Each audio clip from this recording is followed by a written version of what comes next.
Hope everyone can hear me all right. Hmm. Interesting reflection off the ceiling from behind the curtain there. Oh, okay. Yeah, I only queued it up, what, 20 minutes ago, maybe? Okay. Anyhow, sound check, testing, one, two, one, two, testing, one, two.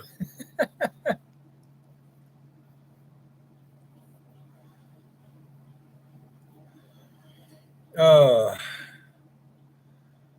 so, uh, you're a still image, little one? Bring it over here. We're having internet issues in the motel here. I know I'm not a still image there, but there is a still image out there.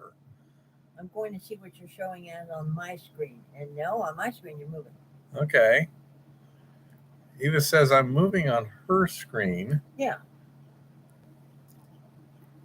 Okay. How about anyone else? Does anyone else getting a stationary image but audio?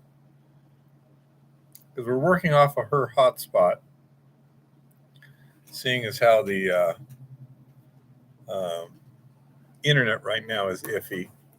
We're going to see about actually upgrading to our own dedicated hard line if we can. Okay, Gary, thank you very much. So, I said we've got the new camera and the new microphone. Have not got them installed yet. And we have internet issues, but the computer seems to be working okay. So we'll see how it goes tonight. You know how this can be.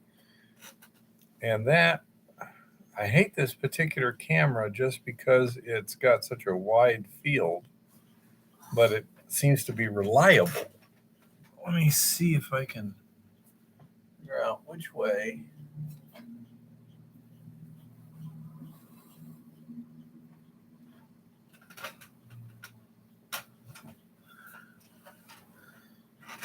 Other way. Okay, that's not too bad. If I got to do something, then it'll be reasonable. Oh, well, as you can see, we had a fun day yesterday doing a little sightseeing. Um, since we're relative newcomers here, it's nice to get out and drive new roads and see where they go and this and that and the other. So that was good. We're supposed to meet somebody Saturday on the Lincoln side of Stemple Pass, which we've never been to before. So we went and checked that out, and then just kind of wandered about from there. Yesterday? Well, okay, yeah, we stopped at Smith's in Great Falls. Oh, but anyhow, it was a good day, and haven't gotten much mining done this week.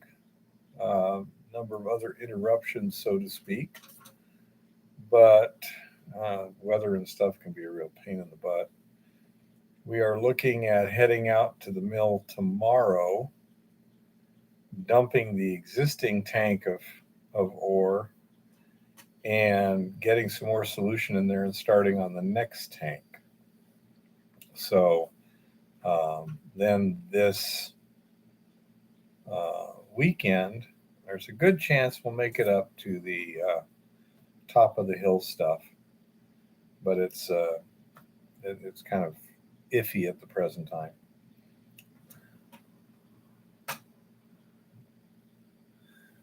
Top of the hill is definitely accessible. Hey, Dave, the Granite Butte Lookout is at a higher elevation and in the same general area. We'd never been there before, but we thought, well, let's go give it a shot. And the little Dodge Caravan made it no problem. I was surprised there was no wheel slip. That was a little bit surprising to me. Um, I had to thread the needle a little bit sometimes because of the clearance and stuff. One thing I do like about the Caravan, there's not a whole lot of vulnerable stuff hanging down. You got some suspension and frame components. Hey, blind sight. Um, so as long as you're reasonably careful, you can at least avoid breaking things. But I was quite pleased and surprised at. I mean, I don't recall a single time Nope. a tire slipped, and There there was wasn't. a couple good grades with some gravel on them. The kind of a light gravel coating and such there. So I was expecting to get a little bit of intermittent wheel slip and did not, and that was very very uh, pleasant surprise. So that was kind of cool. That's a nice view from up there. I'm not exactly sure who you contact to see about renting it. Yeah, there's a little sign on it. Yeah, but apparently you can rent the, It's an occupied lookout, and you can rent it. you know, sorry, I'm not sure. That would be kind of cool, you know. But anyhow, Depending on how the internet is, isn't it? yeah, That would be a real penthouse.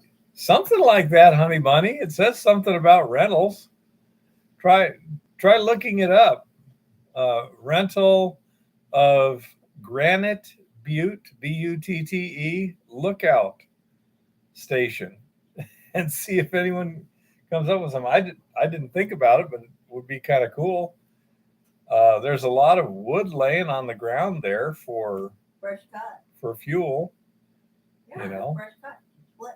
So I don't know exactly what the deal is. Blindside says I know a few families who rent out those fire lookouts. Really? So what's the deal, Blindside, in terms of who do you talk to? Is it like Forest Service? And how much does it cost? Any idea? I'm usually way too busy during the summer, but it would be kind of cool. If the internet service is good, I'd happily live up there. Well, you're not going to live up there, but that would be kind of a cool place to do a view from the penthouse. Uh, okay. Well,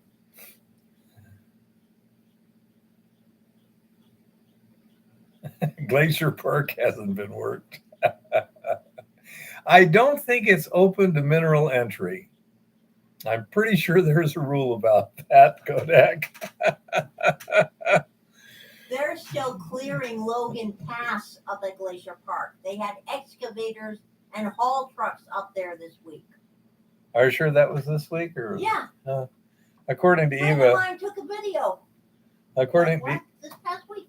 according to Eva, they still got heavy equipment clearing that going to the Sun Road there at Glacier last week. Big excavator into large haul truck, like 30-foot high snowdrifts. Literally, just throw it over the side. The bucket was It's a all long the way way down. the bucket was all the way up in the air, and the snow was higher than the boom on the bucket. Yep. Anyhow, so that'd be kind of cool. That I was really enjoying the. Could you give me that road atlas down there, little one?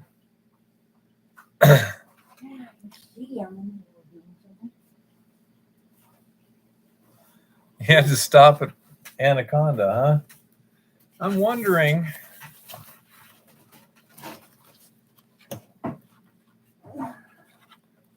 Well, this apparently isn't in alphabet. Oh, I saw Montana. I'm curious. From Great Falls, it looks like My goodness, there's a huge area with nothing out there. There's Sun River. So apparently, there's a road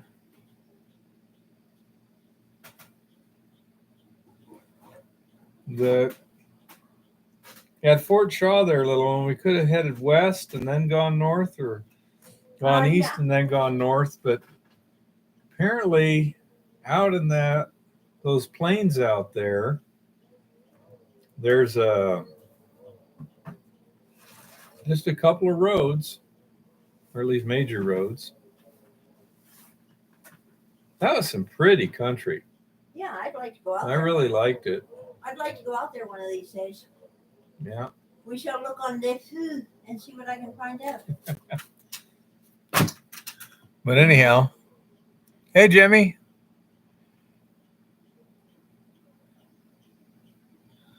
Let's see.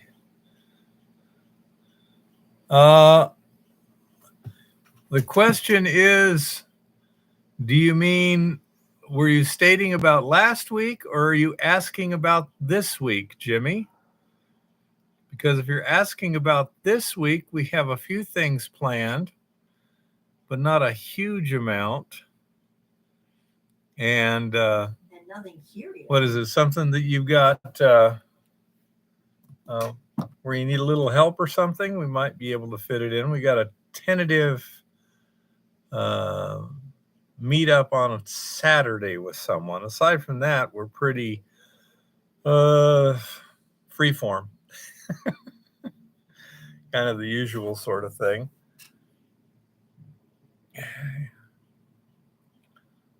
And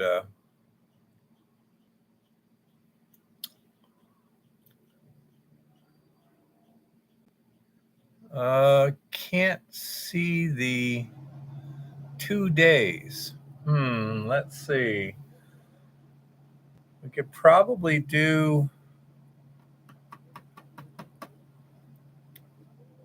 Thursday and Friday.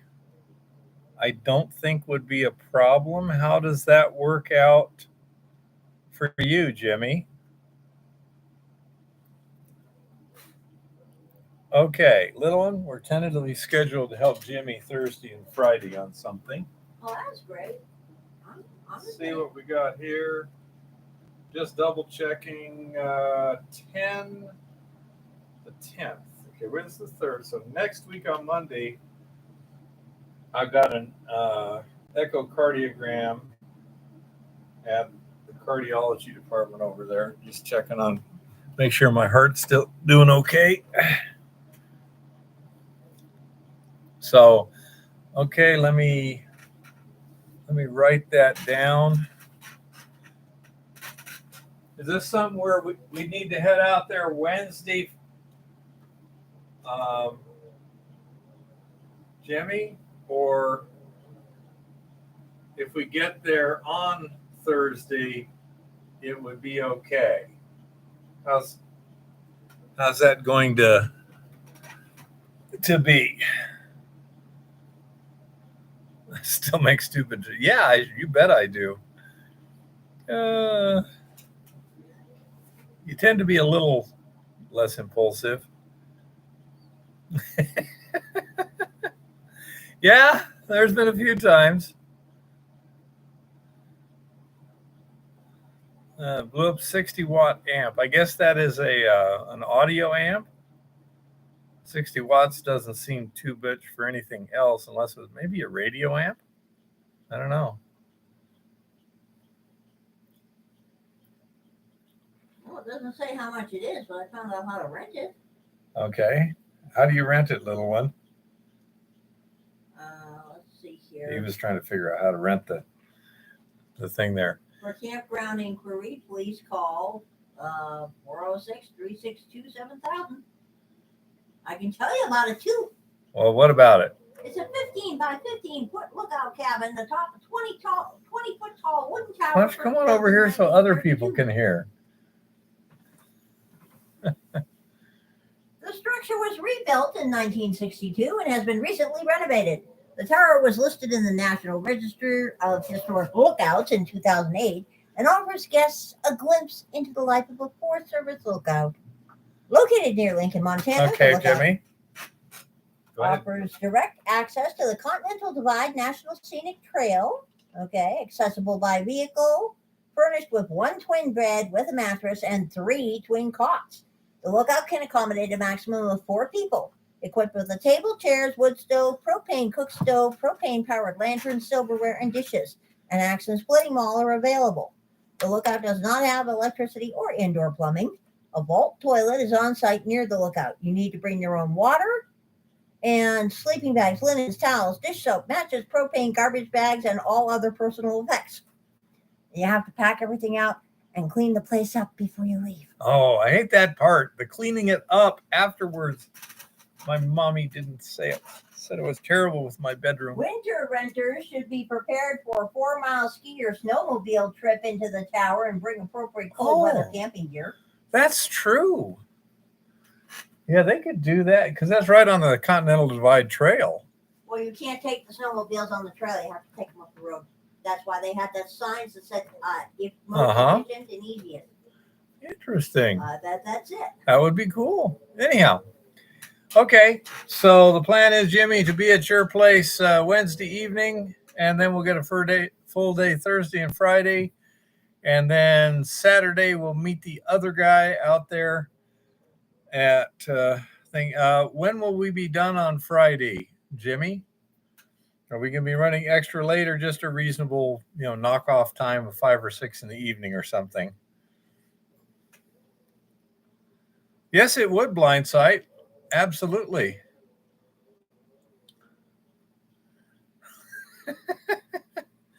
Honey Bunny says, leave 60 cases of beer cans and a couple of JD bottles. Let them know you had a good time. No, blindside, that would be a really romantic location. Yeah. It'll be done mid-afternoon. That'll work out perfectly, Jimmy. Yeah.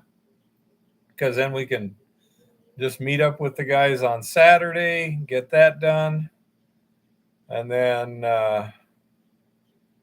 we'll just head up to top of the hill next week instead of this week. Should work just fine. Okay, little one? We'll focus on milling this week. Okay, right now I'm looking at seasons and bees. We have started something. Wow. What, little one? $45 a night? $45 a night. Does not reflect discount taxes or incremental charges. I'm seeing if they raise that during peak season or trying to. But yeah, there are other ones. I mean, literally all of those cabins and things that we saw, Yeah. a whole heck of a lot of those are run by recreation.gov. There are things that you... Well, what do you mean a lot of cabins? You mean the ones in the creek area? Yeah, all kinds of little places like Lost Horse Cabin and Nevada Creek Cabin and Holter Lake Campground. You can reserve your site there for $25 a night. $25 a night for Holter Lake. I'm on the it's not bad. recreation.gov website.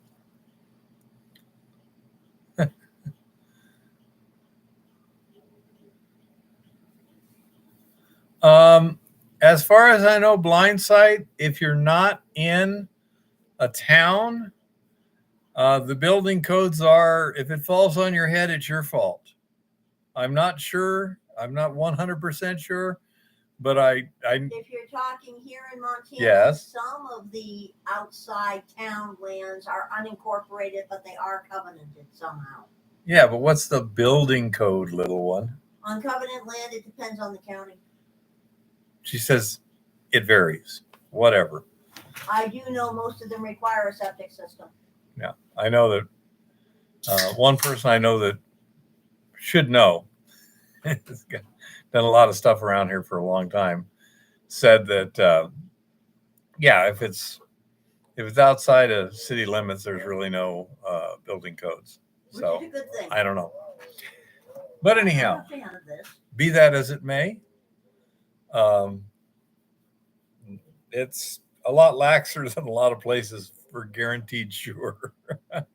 Hey, Jimmy, if you're still on, um, what's the uh, idea on that? No building code, but electric and plumbing. Okay, Jimmy says no building code, but electrical and plumbing. I'm sure that like your insurance company would have issues insuring you if you didn't have something like that.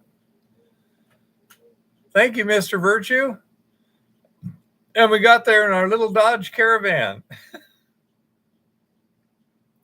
Hey, Alex, how's it going? Yep, I hear you. I haven't heard anything from the location, but the boss has shown up now, but just in the last day or two. So I don't know. I know that if you're still looking, um, Lauren is pretty confident that if anything, if they get their permits, they'll be work for you. Okay. Nothing guaranteed, but he seemed pretty confident. What have you been staying busy doing, Alex, if it's unfortunately? Okay.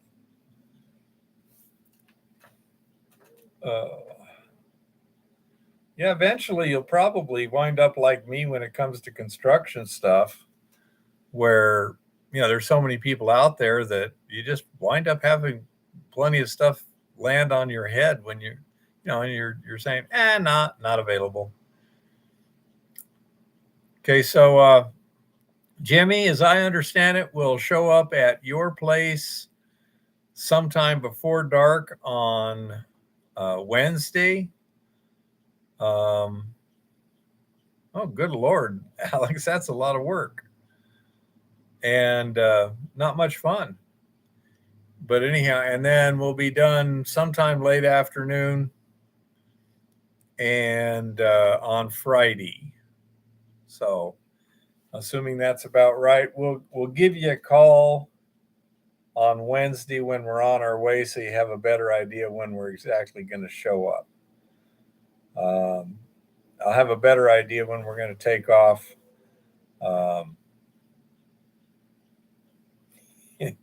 Probably Wednesday, but no, tomorrow we got a lot to do. We'll have to get some stuff arranged in the truck and everything. We're kind of keeping it out at the ranch to just keep things more secure. Geez, I bet blind sight. It's a lot of driving.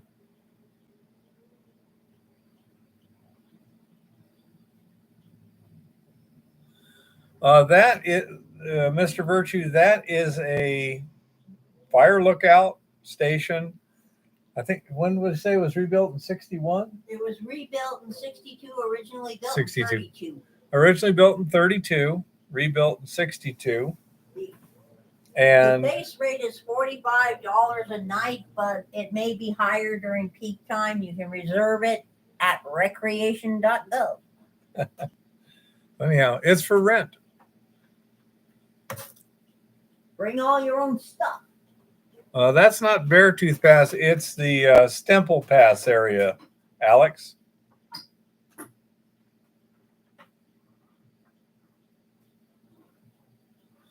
How's it going, Rock? Oh, things are staying busy. Oh, my goodness. Got a guy that's that dude that you told me to talk to.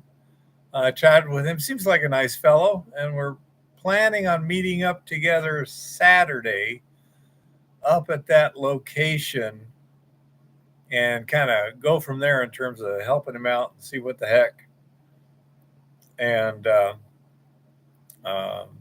go from there.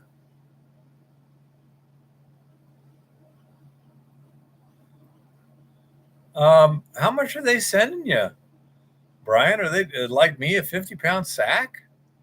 or what? I mean, that's like sample. That's a sample. Did you ever get your lower temperatures done? They sent Brian a 50-pound sack too. Whoa! Sweetness. I got a plan. We all need to write to them and tell them we're interested in their glycine.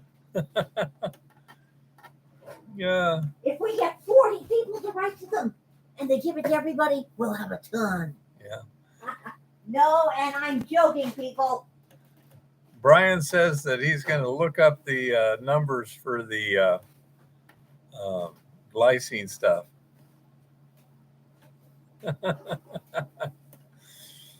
Oh my goodness. Wow, that's working out great.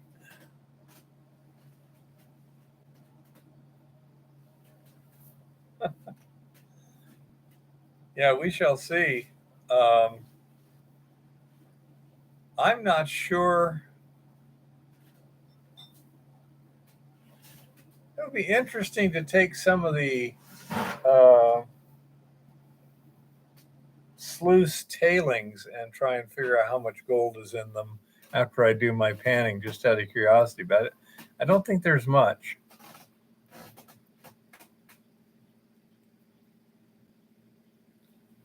Yeah.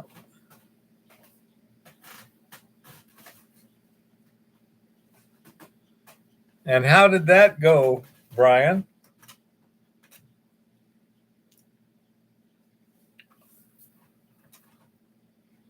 I say I'm still thinking that it might be kind of a pain in the ass with the glycine because every critter in the world might go crazy over it. So 1 minute 40 seconds. You started with 30 seconds at 120 degrees or something like that, if I remember correctly.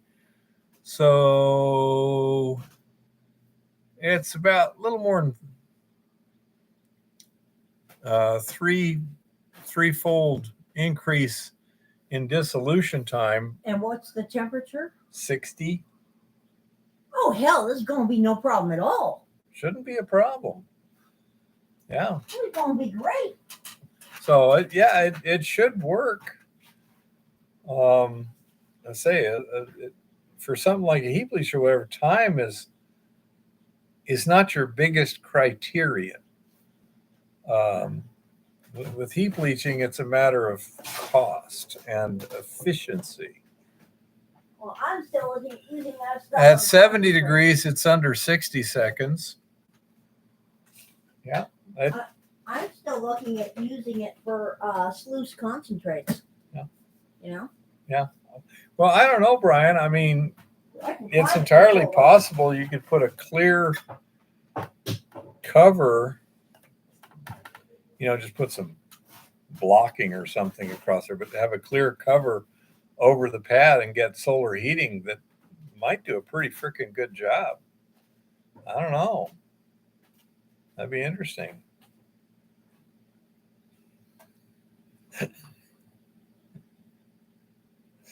Oh, the comment that comes to mind is unsuitable for YouTube, Brian.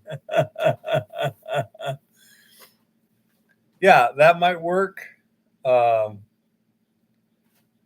yeah, let's say there's definite possibilities there. That means we could, operate at reasonable exterior temperatures, and we could elevate it moderately, fairly easily. I'm going to see if I can sit down. Oh, dear, Alex. No, we're discussing in glycine leachant at various temperatures. Yeah, that technology is pretty off the shelf. They've been working on that for decades, and so yeah, it should be doable. I don't see a huge issue. Of course, in wintertime you'd just be screwed, but oh well. Well, if we only use it on concentrates, we can temperature control and do them inside in the winter. In the Easy peasy, wintertime. That's what I'm about to say. There's all kinds of things you could do in the winter inside, but I'm talking about it's nice to have money coming in 12 months out of the year. Brian's also got the permanganate too, so he's going to try that. Could you come over here and handle the stream for just a few minutes, little one, while I take a short break? Is that bear talk for number one? Hi, everybody. Move, go. Okay. Short break. Hurry up. I got stuff to do. Jeez. Hi, everybody. Cool, Brian. I actually am looking at trying quite a few different oxidizers with this because just because somebody wrote something on paper does not mean I necessarily trust what they wrote on paper. Kodak. Yeah, I mean, it's ore dependent. I am hopeful that this is going to turn out to be a whole lot closer to one size fits all than I've been dealing with so far, but I rather doubt it. You never know. I may get lucky. And monkeys might fly out my butt too. Anyway, he will be back momentarily. Meanwhile, you would not believe those crazy air thingies they have at Costco for filling tires. You know, the whole free air thing. They had smart air things. Ostensibly, you plug the smart air thing in to your little valve stem widget. After setting the machine for the PSI, cold PSI that it shows on the sticker on the inside of your door. And then you step back and it magically reads the pressure in your tire and it magically fills your tire exactly to where it's supposed to be and all nice and safe. Yeah, utter incomplete bullshit. Don't even go there. Hi, Chris. Absolutely, we'll send you a bunch of the glycine. We'll send you some glycine to mess with. We've got your address somewhere. If we don't have your address, or just in case, email us the address. Okay. That'll also be a good reminder. That'll be a great reminder too for him. Oh wow, that's cool. Blindside. Yeah, I know, Rock Butcher. You'd think ordinary compressors do things like that. The thing is, this bugger was malfunctioning all over the place. And so I had to dig up the QR code thing on my phone to scan the machine, to watch the little video, to learn how to do this, which didn't tell me anything that the sticker on it hadn't told me, while he's getting madder and turning purple and doing bear grumpy things. And so I told him, go inside and scream at those people, you know. So he comes out with some young person and discovered that the machine had decided on its own that there was too much of a discrepancy or something. It won't fill a flat tire. Yeah. So if it says that the tire is flat or below a certain safety preset, thing, it won't start. And apparently we were like 12 PSI or something. So it claimed. You might want to give me a call this week, Chris. I'm going to be pretty busy. Yeah. Well, definitely email us your address, Chris, and we'll get, as a reminder. Yeah. Not sure when, because tomorrow night, plan was to go to the movies. Wednesday night will be at Jimmy's. Thursday night at Jimmy's. Friday night, we should be here. Saturday, we'll be doing the gig at that, I think it's called Poor Man's Creek. And yeah, we got a busy week. So I think it's going to be like this basically all summer. Yeah, we're going to see that movie Sight. You should tell people. Oh, Eva says, tell you, we're going to see the movie called Sight. It's Angel Studios. They're not Hollyweird. Yeah. But anyhow, so we'll be doing that. And let's see. Oh, apparently this Wallace place has a roadside attraction. That means we have to go there. I'm going to, little one, bring your damn phone over here. Yours is, that's the internet here. You want to look at it, sit here. Okay. Okay, that's it. I don't care what we have to do. So now what I need to do is check to see if we got results from Hiddle, if I can. Nope, no results from Hiddle yet. So we haven't gotten any results back from the breakthrough area, so it doesn't get us a good idea. And there used to be many more lead and silver and zinc mines. Okay, it says it's a big valley in a bunch of in northern Idaho. You're talking like the Coeur d'Alene area, I presume. It says there's 3 active mines currently. There used to be many more lead, silver, zinc mines. Yeah, I'm semi sort of familiar with the concept of Silver Valley. I haven't been there. I want to go there. Coeur d'Alene is one of the ends of the valley. Yeah.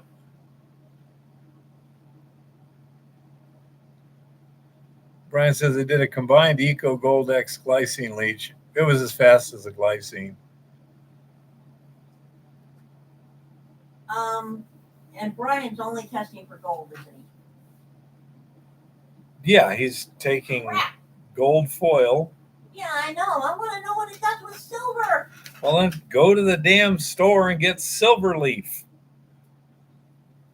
Usually I could probably find a sterling silver. I think you could, well, the problem is you want something that's relatively thin and very consistent so that you can compare it to things. Well, I could weigh out 1 gram of my silver powder and dump it in there. Okay. It doesn't matter the amount. What matters is the thickness. You're trying to see how many microns per second it's dissolving. So foil is the ideal thing. A standardized, highly precise thickness of silver. That's by the way, easiest way to test it. Was installed as president in Mexico thanks to the cartels. Uh-huh. The newspapers were saying there were an unusually high number of murders associated with this election, like 32. An unusually high number of murders with the Mexican election. Things are going well.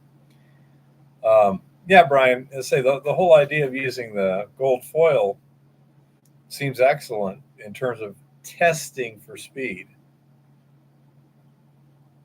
You know, so it would be interesting to see.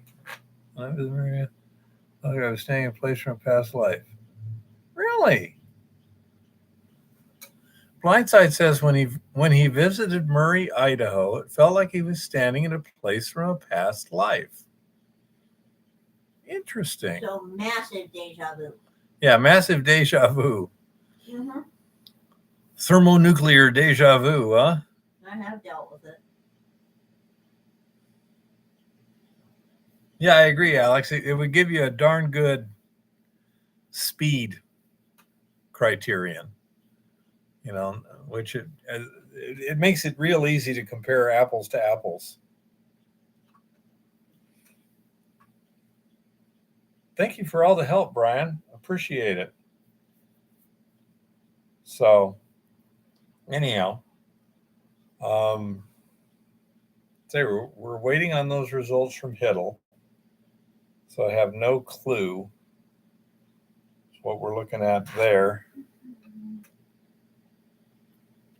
Sounds plausible to me, Blindsight. Oh, we've been known to do that ourselves at a time. Yeah, we got to get up to the top of the hill too, and look at some new areas also where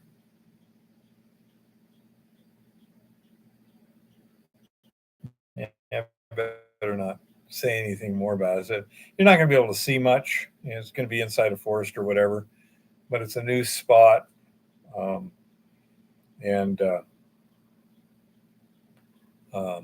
it's completely unexplored by us. It's covered by forest, so from satellite, it's impossible to really see much except trees, which doesn't do you much good. There is one spot which I presume it's a disturbance in the forest. I presume it looks similar to other places where we've seen. Um, right now, we're waiting for some test results, Jimmy. We made the breakthrough. Got some big bulk vein samples and stuff right there, and crushed them and split them down and sent them off for assay. And we're kind of waiting on results there to make any decisions. We're doing a lot of milling, and we're also going to be up at top of the hill doing some, kind of continuing the exploration efforts up there. So we have a lot of work to do, and that Saturday gig the guy wanted us to meet him with kind of was, poor timing, so to speak. So your little job works out just fine. It kind of fills in the gap. And then we'll worry about maybe heading out there next week after, maybe Tuesday afternoon or something. We'll have plenty of time to get ready. There's incidental stuff that has significant influence that is involved here. Yeah.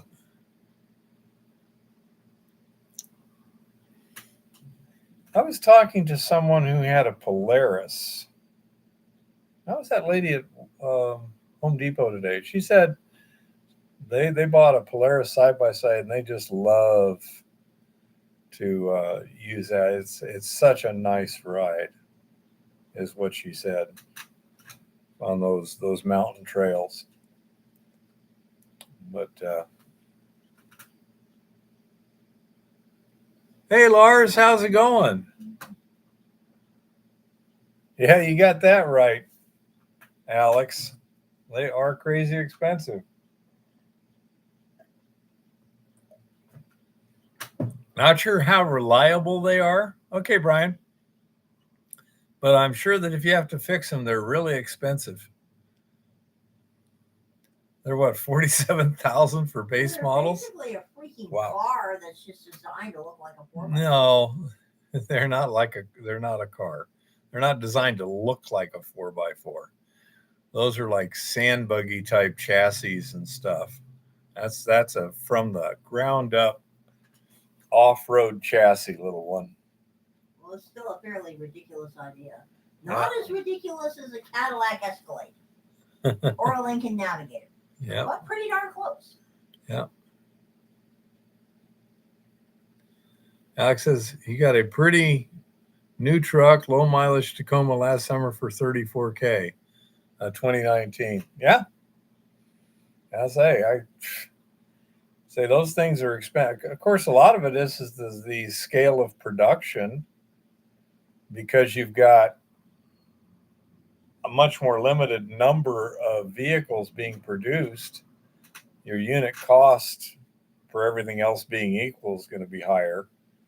That's just, I don't know, economic physics. It's the way the world works. But that little quad that we've got, it works. That's a heck of a lot better than walking. Yeah, it's not a bad little quad. Yeah, it's been pretty reliable.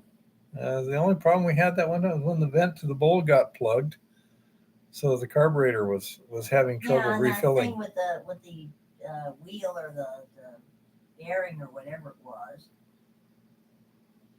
Yeah. Last year. No, it was the spline on that wheel. Yeah. Yeah. So they just welded it to the axle shaft.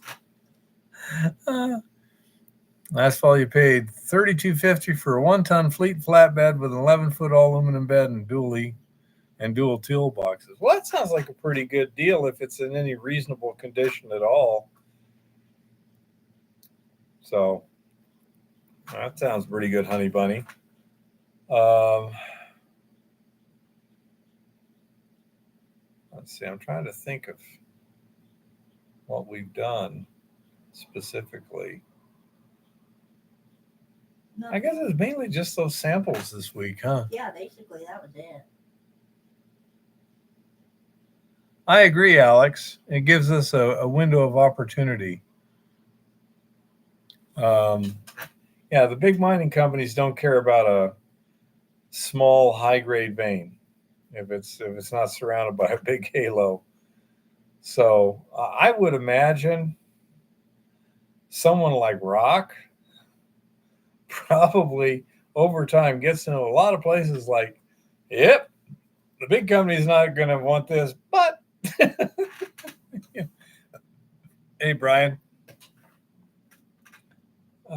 So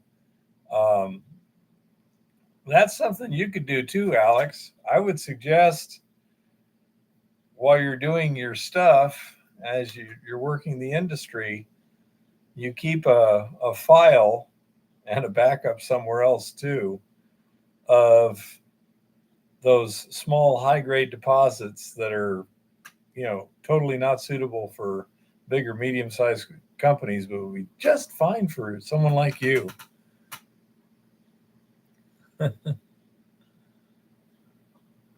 You have hundreds of thousands of pins on Google Earth already. Well, I say you need to be a little bit more selective.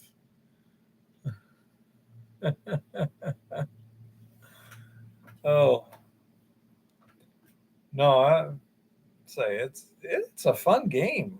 Even I having a good time. By the way, do you guys like little things like just the trip we made yesterday and stuff? And you'll notice if it's not a mining thing, it doesn't have a number. That's how you can tell it's just like a personal, fishing trip or trip to Boston or whatever. If there's a number, it's mining,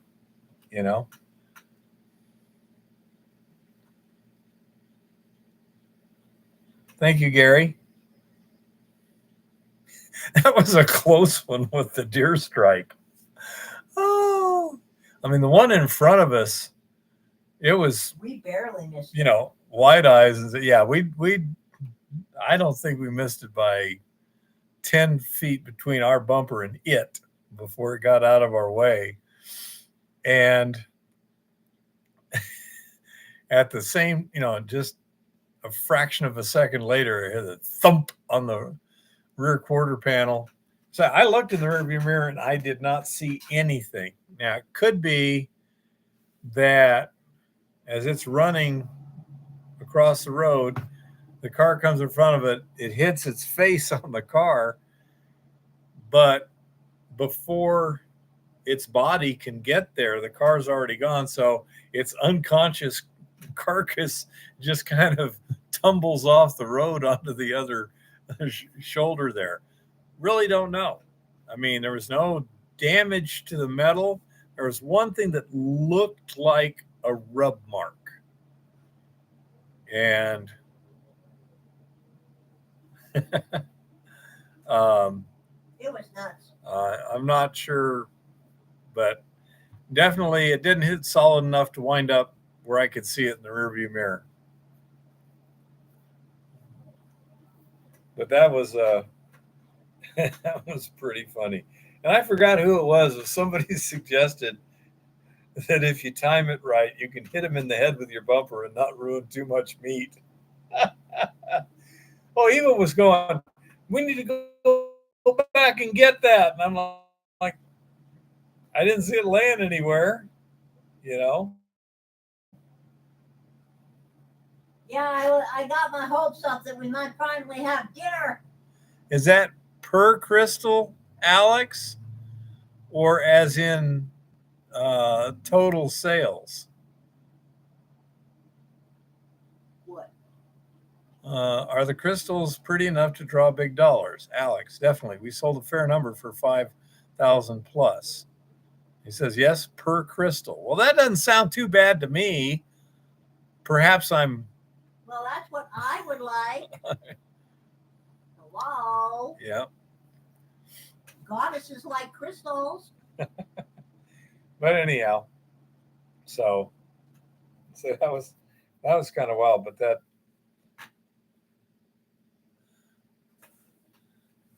yeah, I say it didn't seem it. I might have should have gone back and checked the shoulder, but it just seemed to me like it just got whacked. Not like it got, you know, really, crumpled good. Don't know. And I had a pistol. I could have certainly put it down. When I move your chair, it freezes the signal?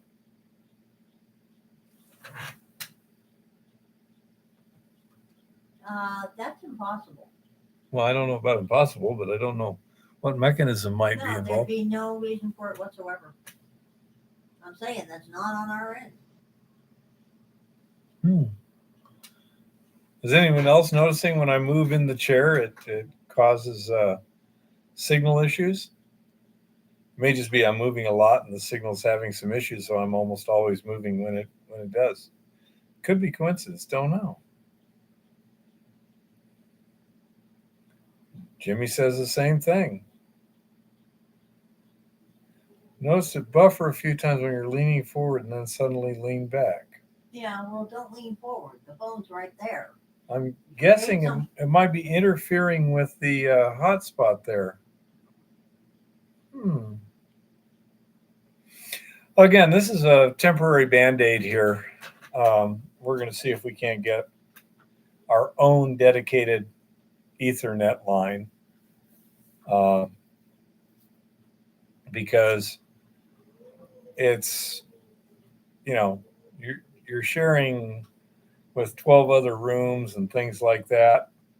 So I don't know.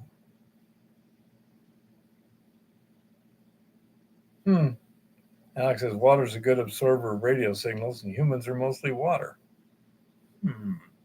Let's try an experiment. I'm going to move forward like this. Wait 5 seconds. And then. It might be where your hands are too in relation to the phone. Yeah, I don't know. I don't know where the pickup is in the computer for hotspot. So. Yeah, I don't know. Okay. Alex, I didn't see anything happen that time. I don't have a steel plate in my head. I have one in my clavicle. Lars says Starlink is working good for him. Starlink is Skynet. That's all there is to it, folks. Ain't happening. I don't know. So I just don't know. Dip the phone in water and see if it buffers. Why don't you dip yours in water and see if it buffers over here, Lars? The bottom of the line cheapo depot A54 Samsung, but I ain't gonna kill it. Oh, Starlink is being taken over by the CIA, says Honey Bunny. Possibly. There's a lot of Starlink is Skynet. This is a known fact. There is shenanigans running about. That is for sure. It's painfully obvious that things are not as we would wish them to be. I find it interesting to see how you have large numbers of people with radically different views of reality depending upon their information sources. I find it quite fascinating. Disconcerting. Well, yeah. There's nutballs and there's semi-sane people and there's sane people.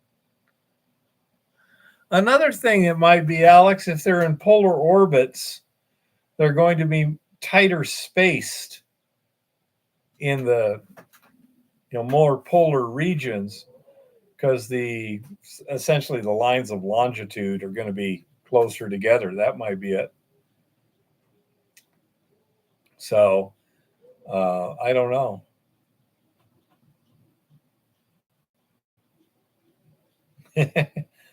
Yeah. I like your spelling there, honey I bunny. hate to think what Starlink would even cost for the amount of bandwidth we use. Yeah. No, I have no idea, but we're right next to the cable line and stuff, so it wouldn't be too hard um, to run a hard line, but it's not our property, so we're going to have to get permission and a few other things. We're going to have to research it first, and you have to get even better. You're going to have the Notre Dame reference in your thing, right? Arc. Oh yeah. I'm sure everyone will love that story. I think so too. Okay. Yeah. So she's got a funny story out of the news for her thing. Uh, oh. I guess she's going to come over. I decided to do it early. You can Little stuff one. it. Oh, I can stuff it, man. He can stuff it. He's not talking about mining anyway. Not much at the moment. Hi, everybody. Didn't do much. Well, something actually happened in the news this week. Can you believe it? I am agog. I am officially agog. But before we get there, as soon as he comes out here, there's a number to be written on the wall back there. You ready? No. A 34 with a T, a 792 with a B, 244, and faster than light. In reference to this number, the goddess found out a couple of interesting things today. It turns out, you may remember not long ago, in the merry month of April, on April 15th to be exact, we had tax day. It might interest you to know that all the money that was collected tax day is already gone. It might also interest you to know that last Friday we added 57 billion with a B to that number back there in new debt. It might also interest you to know that we borrowed the equivalent of 10% of the entire earnings of Walmart in one day. As a matter of fact, that amount of money equaled just about Walmart's debt on their balance sheet. So if the goddess is right in her government math, that means every day we borrow the entire company of Walmart. Oh, that is kind of crazy. Every 10 days, we borrow a Walmart. Okay, well, we borrow Walmart with the big W. But anyway, there was huge, absolutely huge and unprecedented news this week. I know you're never going to believe this, but at the Cannes Film Festival, a dude in a dress won the Best Actress Award. So stunning, so brave.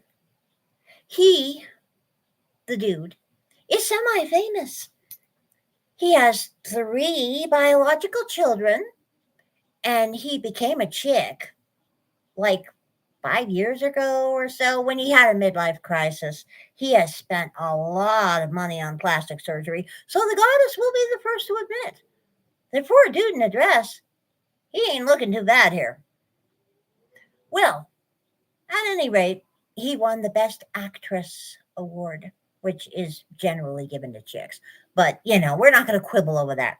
So one of Marine Le Pen's female relatives, who happens to be a fairly high up politician in France these days, pointed out that he wasn't an actress. He's an actor because he's a dude.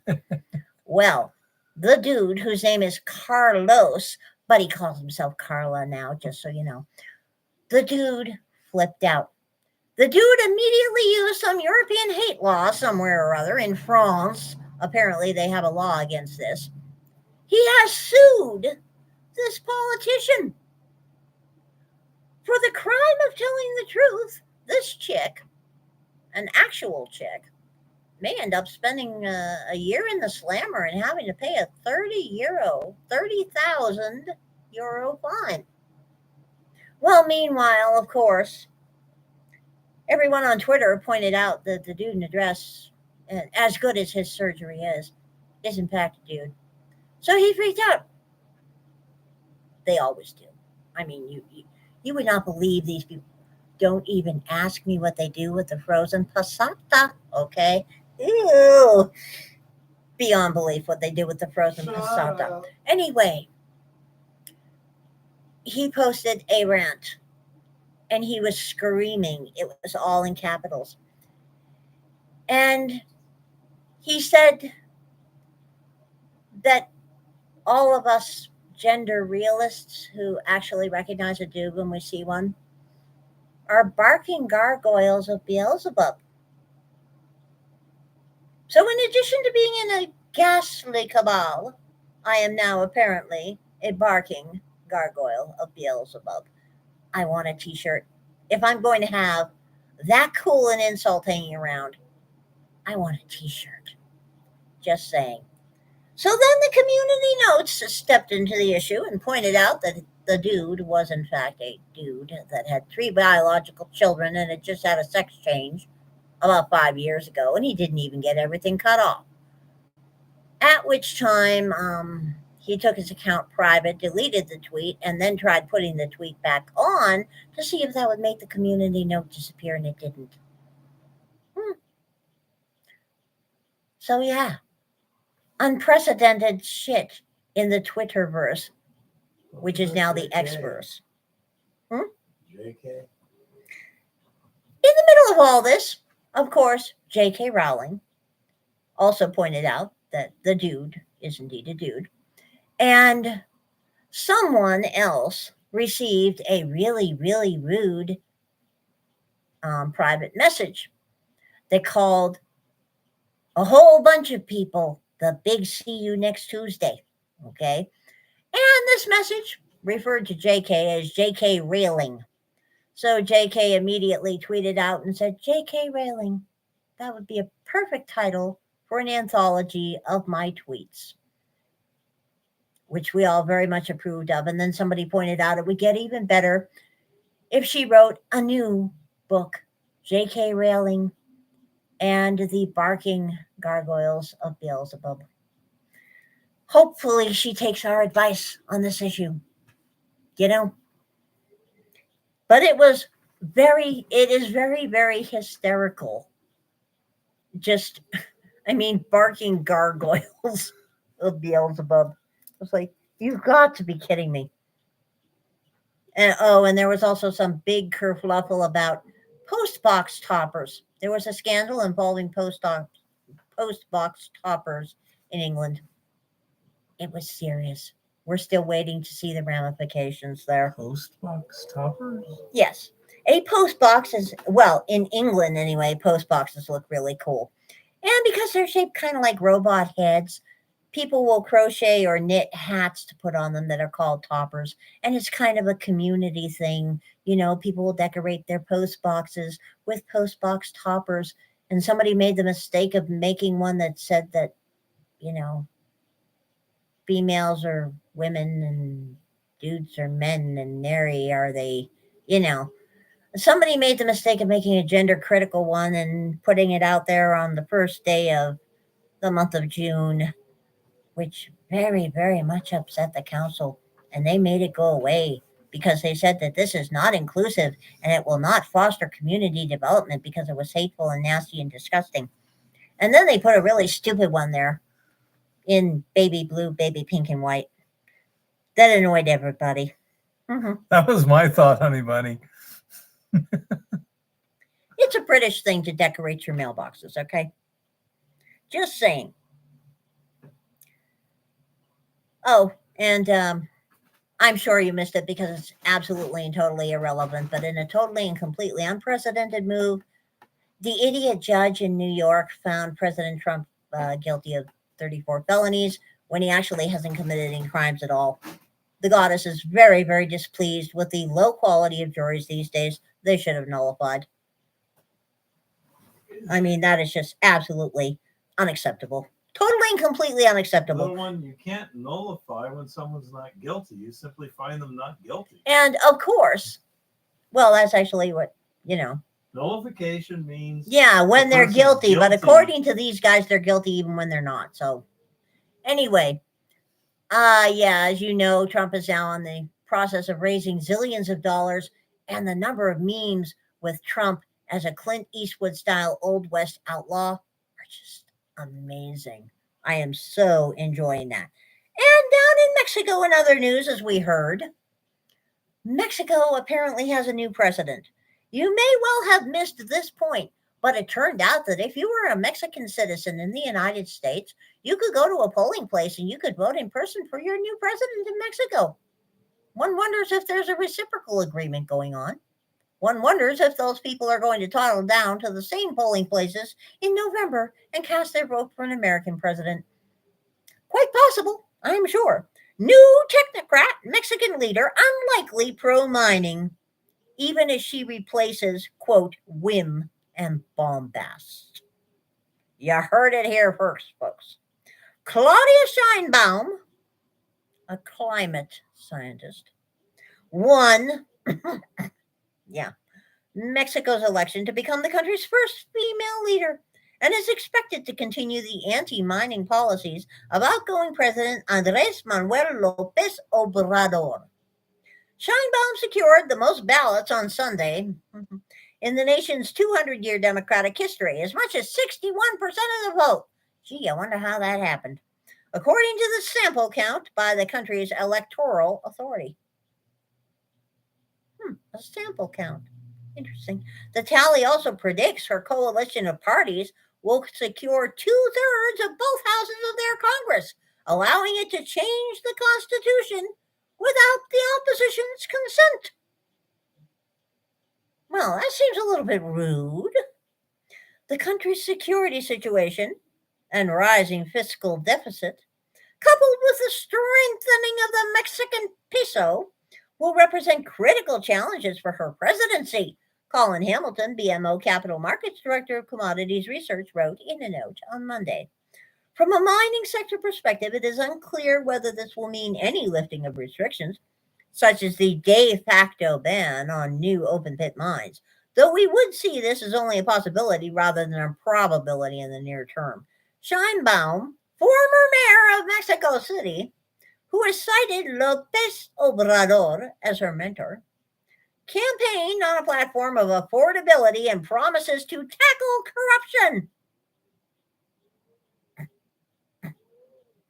The election saw the murders of 37 candidates as drug cartels seek to control political outcomes. The goddess will get into that in a minute. Pros and cons to her benefit. The president-elect with a doctorate in environmental engineering exercised a technocratic approach to crime as mayor and enlisted the business community.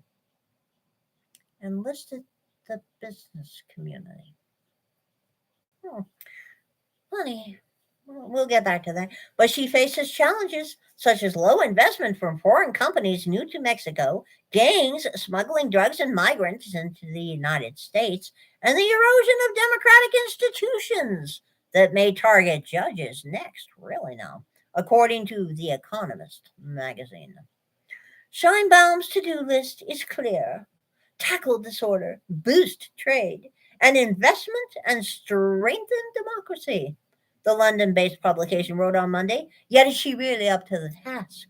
One fear is despite her technocratic credentials and style, she is a captive of Mr. López Obrador's agenda. Really? The campaign saw Sheinbaum speak more about policy continuity and protecting López Obrador's legacy than about her own proposals, the magazine noted. Her predecessor governed by whim and bombast, it said. Mexico's peso fell against the dollar after the initial election result, as investors raised concerns about the ruling Morena party winning unchecked power in Congress. Well, no shit, Sherlock. The currency dropped about 4% against the Canadian dollar to trade at the weakest level since November. One bought 12.88 pesos on Monday, compared with 12.39 pesos on Saturday. An opinion piece in the Wall Street Journal on Sunday said Sheinbaum's government may seek to directly elect Supreme Court justices. And proportional representation for congressional seats, and eliminate the Federal Economic Competition Commission and the National Institute for Transparency, Access to Information, and Protection of Personal Information. Really now? The reforms would be bad for Mexico, though in the short term, things might not change much. Mary Anastasia O'Grady wrote, "The frog would boil slowly." All right.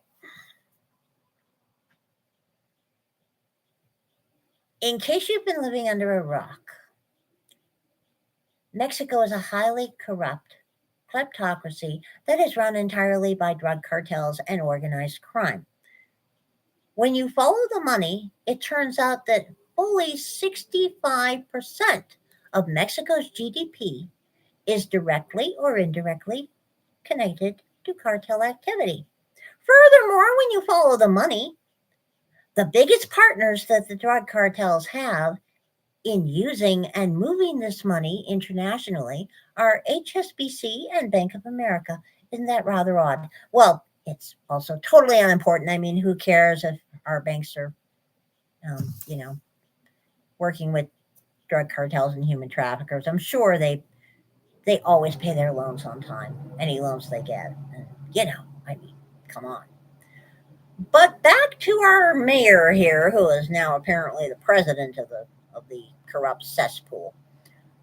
It should be noted that, the body count of 37 political opponents being murdered in one election is a little bit on the high side.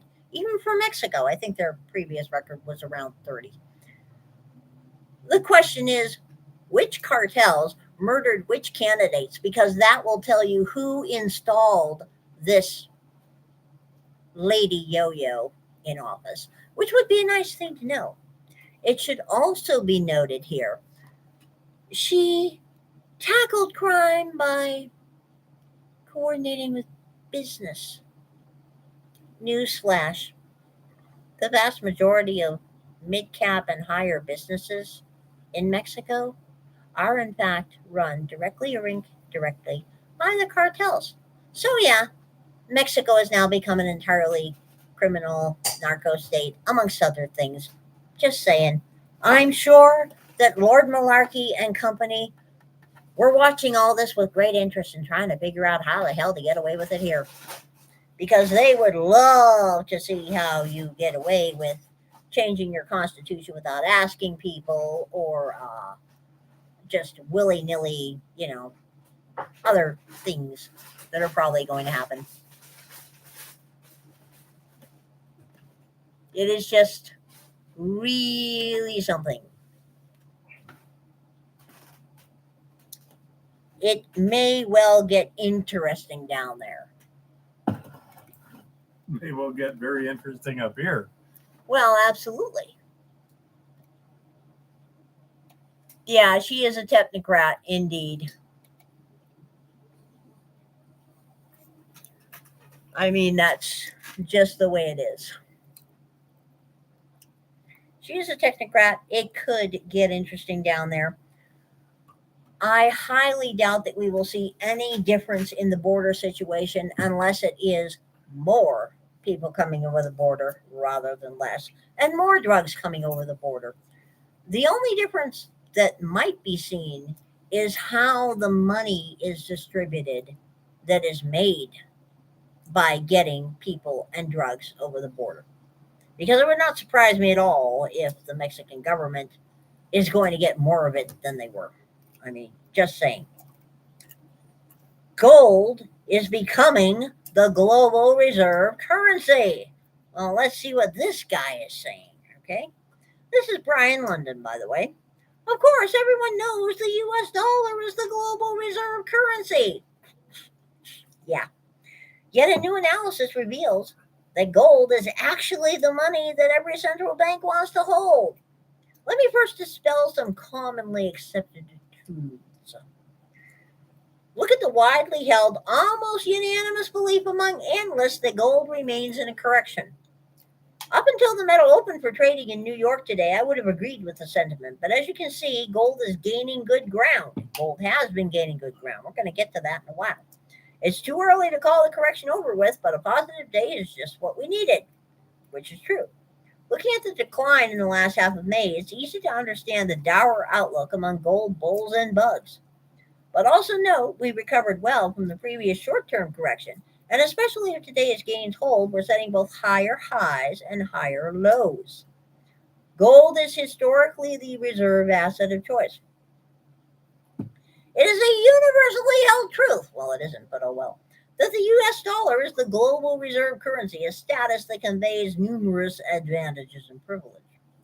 But a new report by Jan Nieuwenhuis, who, as you know, I regard as today's top analyst of global gold flows, shows gold has historically been the most preferred reserved asset.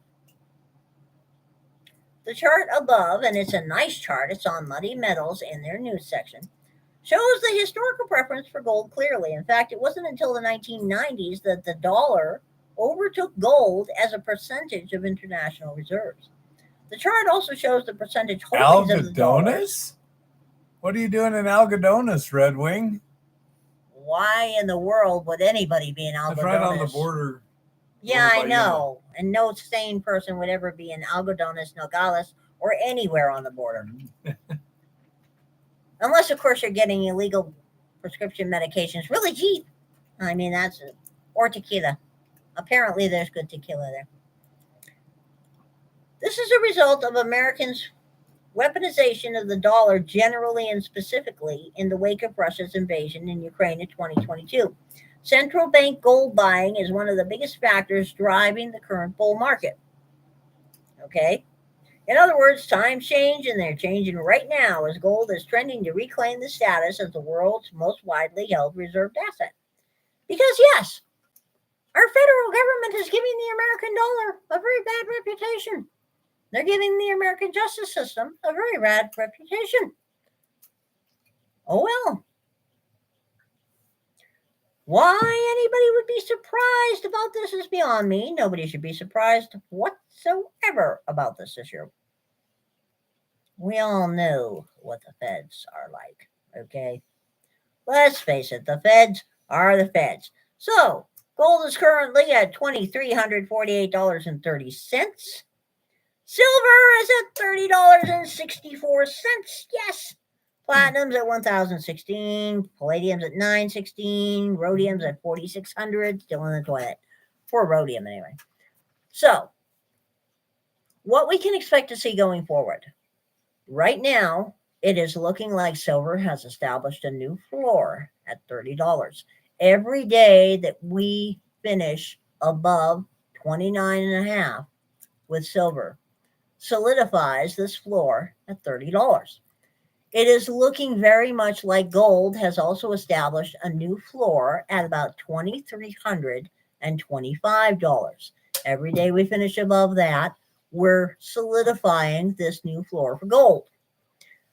The other thing that is showing up a whole lot more lately is the spread between Shanghai's number and the West's number is getting larger. That spread used to be around $2 to $3. That was basically within the normal bounds for currency fluctuations between measuring something in dollars versus measuring something in yuan or whatever. Okay. Lately, it's been running more like $4.50. I have seen it as high as $6. So a lot of people are actually taking advantage of that in the paper money and in paper metals. But the underlying story here is quite interesting because there are more delivery contracts being fulfilled going out of the various vaults. And a lot of that silver and gold is actually leaving the country. Funny enough, foreign countries are beginning to buy more silver than they were, along with buying more gold. What we can expect to see going forward here then is greater swings in price. What we were used to seeing here is on an average day, silver might swing 50 cents. Back a couple of years ago, silver might swing 40, 50 cents in a day. Maybe 75 cents in a day. When things were radical, there'd be a $1 swing in there. Now we're going to start seeing larger swings, higher highs, and lower, a much wider spread in the swing there in both silver and gold, because the paper market and the financial markets in general are beginning to lose control of the way they have the system rigged. As that pendulum oscillates, it's beginning to pick up momentum. There are more people that are looking at metals as being a good arbitrage concept, a good way to make some quick bucks with the paper metals. That is going to start making that swing a lot harder to control than it has been so far. Yep. For just a little bit, and it was on the wrong one. And the thing is, that's getting a whole lot harder for them to control. More than that, it should be noted, to try to control that, our dear friends at COMEX said that as of, this week, you're going to have to put down a whole lot more money on your margin calls than you were. They raised the amount needed to hold the margin by 9%. The reason that they vastly increased that, so you can no longer do margins that are 10%, you're doing them at 19% now, and you need to cough up the cash, is because they are trying to limit the amount of speculation coming in from the outside. Because the outside was looking at it and saying, well, hey, I've got a good account. I can get some margins here. I can do some arbitrage and I can make some money. Well, they don't want that to happen, because that makes everything real hard to control. And the one thing they don't want to have to do is what the guys at LME had to do with nickel. They do not want to have to pause trading and then say, well, we're just going to wipe out the last 8 hours or so of trading in contracts because reasons.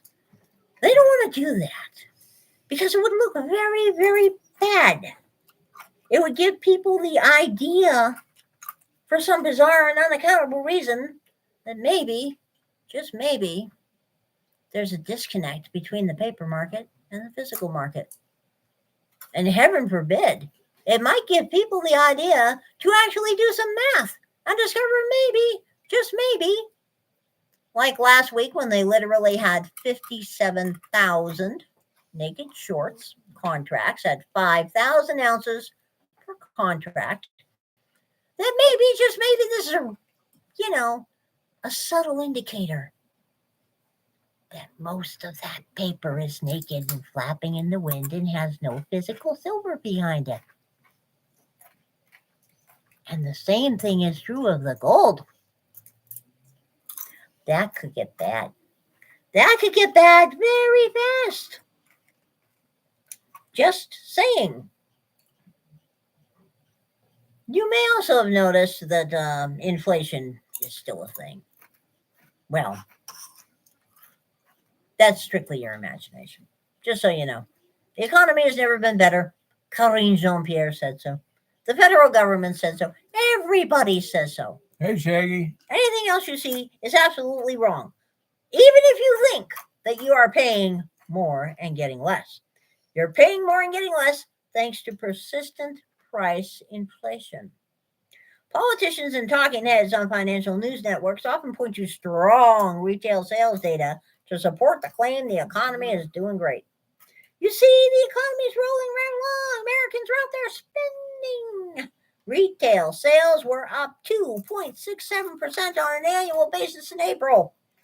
If you didn't know better, you might get the impression that American consumers bought over 2.5% more stuff than last year. Sounds pretty good, don't it? Retail sales did not tell the whole story because the data isn't adjusted for price inflation. Funny, why on earth would you not want accurate data? In reality, Americans are forking out more money than they were last year and buying less stuff. According to the CPI data, prices were up 3.4% on an annual basis in April. That accounts for the entire increase in retail sales and then some. Retail sales data always reflects rising and falling prices along with the volume of stuff consumers buy. So look at those two numbers there for a minute. Retail sales were up 2.67%. CPI during the same period was up 3.4%.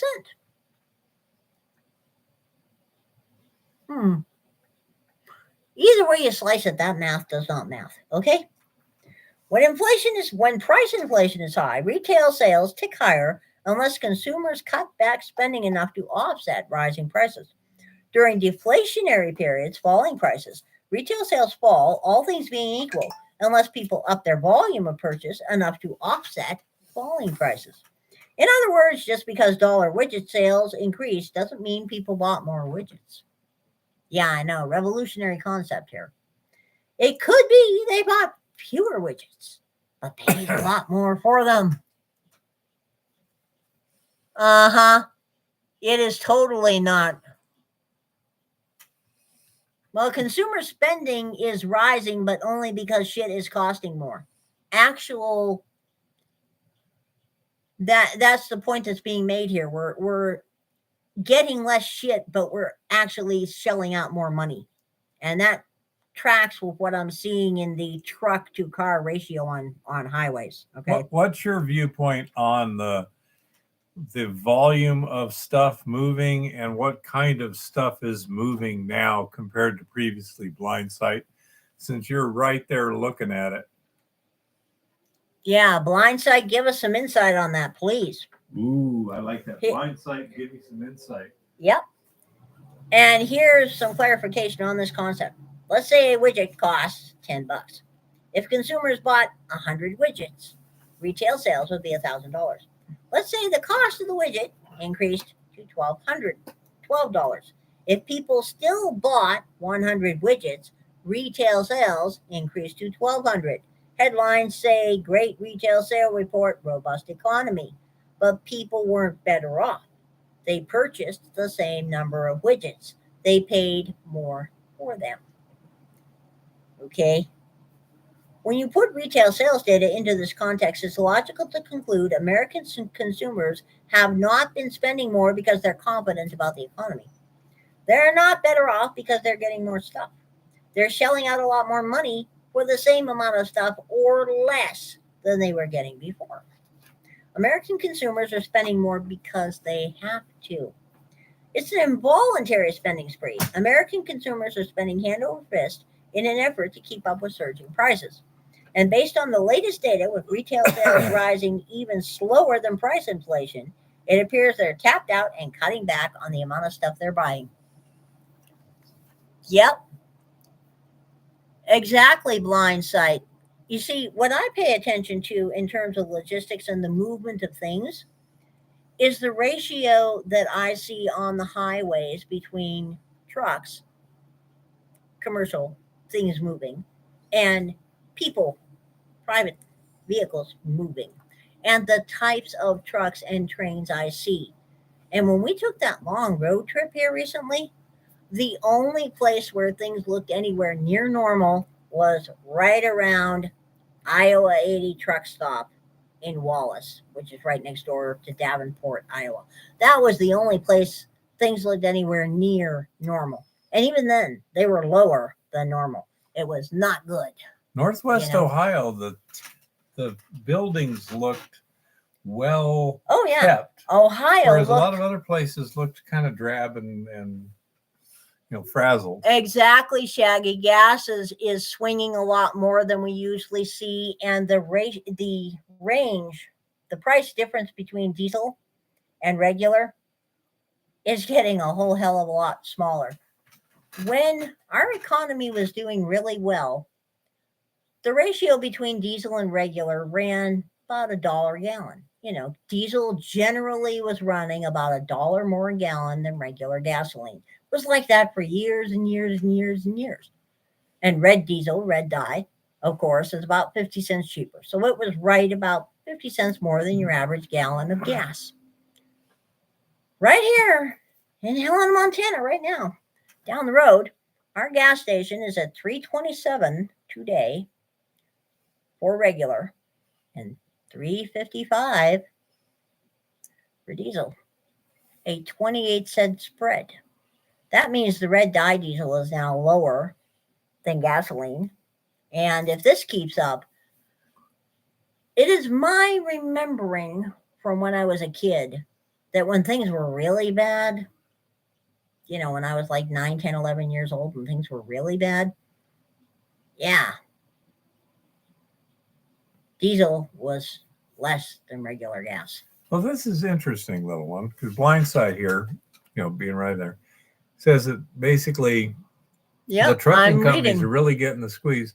So one thing that some people speculated might be a good thing last week was if New York City, New York State wants to kind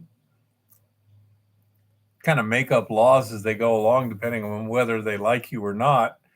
Perhaps we should stop hauling freight to lawless jurisdictions.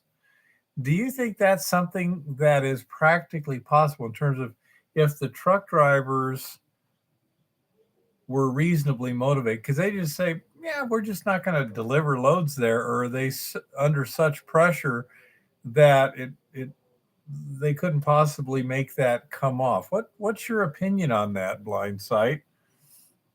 I'm wondering, because over in Europe, the truck drivers and the farmers seem to have a lot of economic power.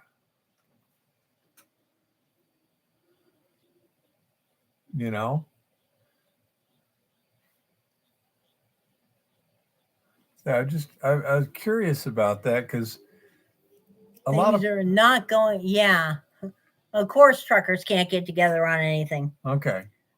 The biggest thing I saw when they were talking about trucker boycotts before, and the same thing in Canada, is the big companies will never ever go along with it because they owe too much to everybody. And the little guys that have to use freight brokers of various types and varying boards to get their jobs aren't going to go along with it because they need to feed their families.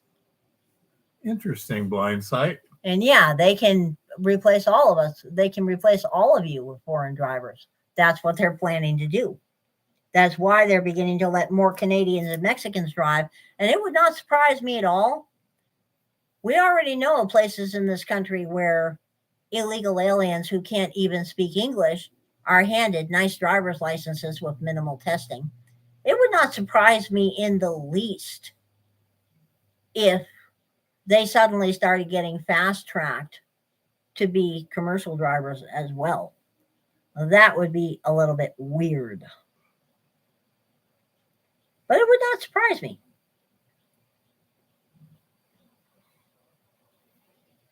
Yeah, it's a rather challenging situation right now, trying to come up with some effective stratagem that just doesn't blow everything all out of the water. Oh, and in case you missed it, I believe it was in Indiana. Well, anyway, several days ago now, one of the largest free-range chicken farms in the country mysteriously had a 5-alarm fire, and all the chickens kind of died. And the very next day, the federal government discovered a chicken in another large facility in the same general area of the country, our flyover area, that had H5N1. So now they're going to be culling more chickens. Lovely. you know.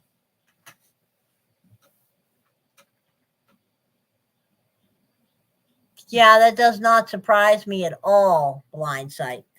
The thing to look for with this H5N1, though, they're kind of between a rock and a hard place here because, in a delicious, ironic thing, Moderna and Pfizer already apparently are in the final stages of perfecting their mRNA vaccines for humans for H5N1. Isn't this beautiful? There's only one problem. You need egg yolks, lots of egg yolks, to make these vaccines for some bizarre and unaccountable reason. In fact, somebody was saying that the chickens would have to be laying a minimum of 1 million eggs a day just to begin to satisfy the vaccine pipeline.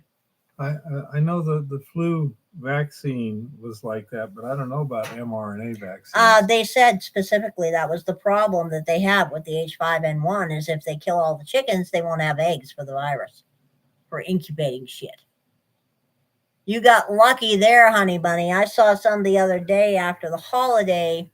They were on clearance for 69.5 cents a pound, 69.5 cents a pound at Walmart. We noticed another interesting thing. A whole lot of meat was on clearance right after Memorial Day weekend. You normally don't see that. I looked for it because I was talking to people online and they were like, I went to the store early this morning and they actually had clearance meat for Memorial Day. The big family packs of hamburger and stuff. So we got big family packs of hamburger. Just saying. We did not get any chicken leg quarters, though I saw them because we didn't have room. But they're kind of between a rock and a hard place here because apparently the vaccine that they are wanting to pump into our arms for H5N1 requires eggs. And it's kind of hard to get eggs if you keep burning all the chickens alive. It's just a little bit of a conundrum there. But they're beginning to make more noises about the new pandemic, H5N1, which has a 30% mortality rate if you believe them. They're beginning to make more noises about the fact that there was another case in human beings that was apparently caught from dairy cattle. And they believe there may have been a case of human-to-human transmission. They're not yet talking about meat cattle. But it would not surprise me if we started hearing, because they've discovered it contaminates milk. You may see dairy getting difficult to find. There is a plan afoot in that regard. And if you missed the hearings with Lord Fraudchi in Congress today, being grilled by Marjorie Taylor Greene et al., you might want to look him up on YouTube. The dude was crying. It was tragic. Just tragic. The goddess was a little annoyed, though. Marjorie Taylor Greene missed the perfect opportunity. She brought up the fact that Lord Fraudchi had been torturing beagles and other puppies for some time. All those testing things that he signed off on. Some of them were truly disgusting and horrific, okay? Filthy.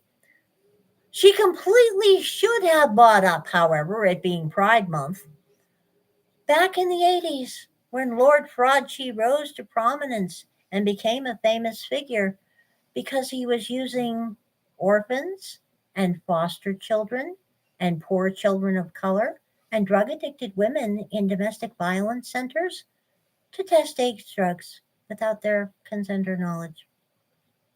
This would have been a perfect month to bring that up in. Just saying.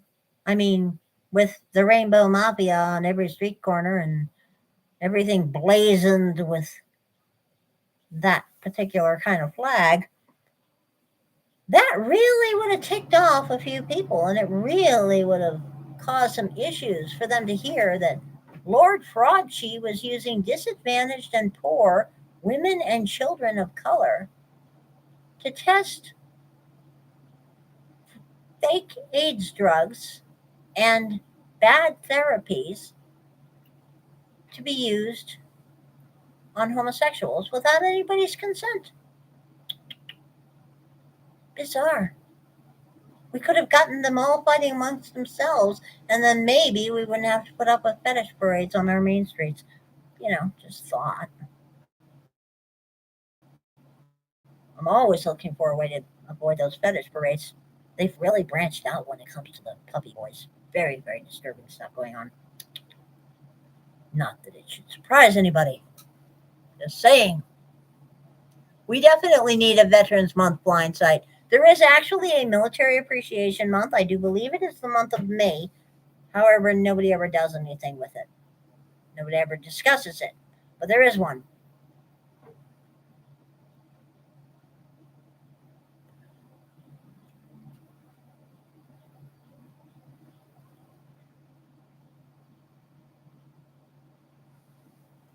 That is just one of the things that is coming up.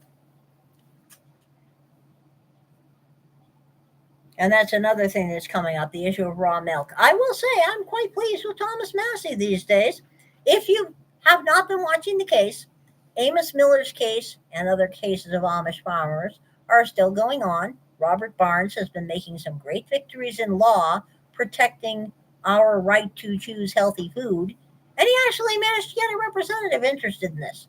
Thomas Massey is all over the place talking about how Americans should have the right to drink raw milk and Americans should have food choice.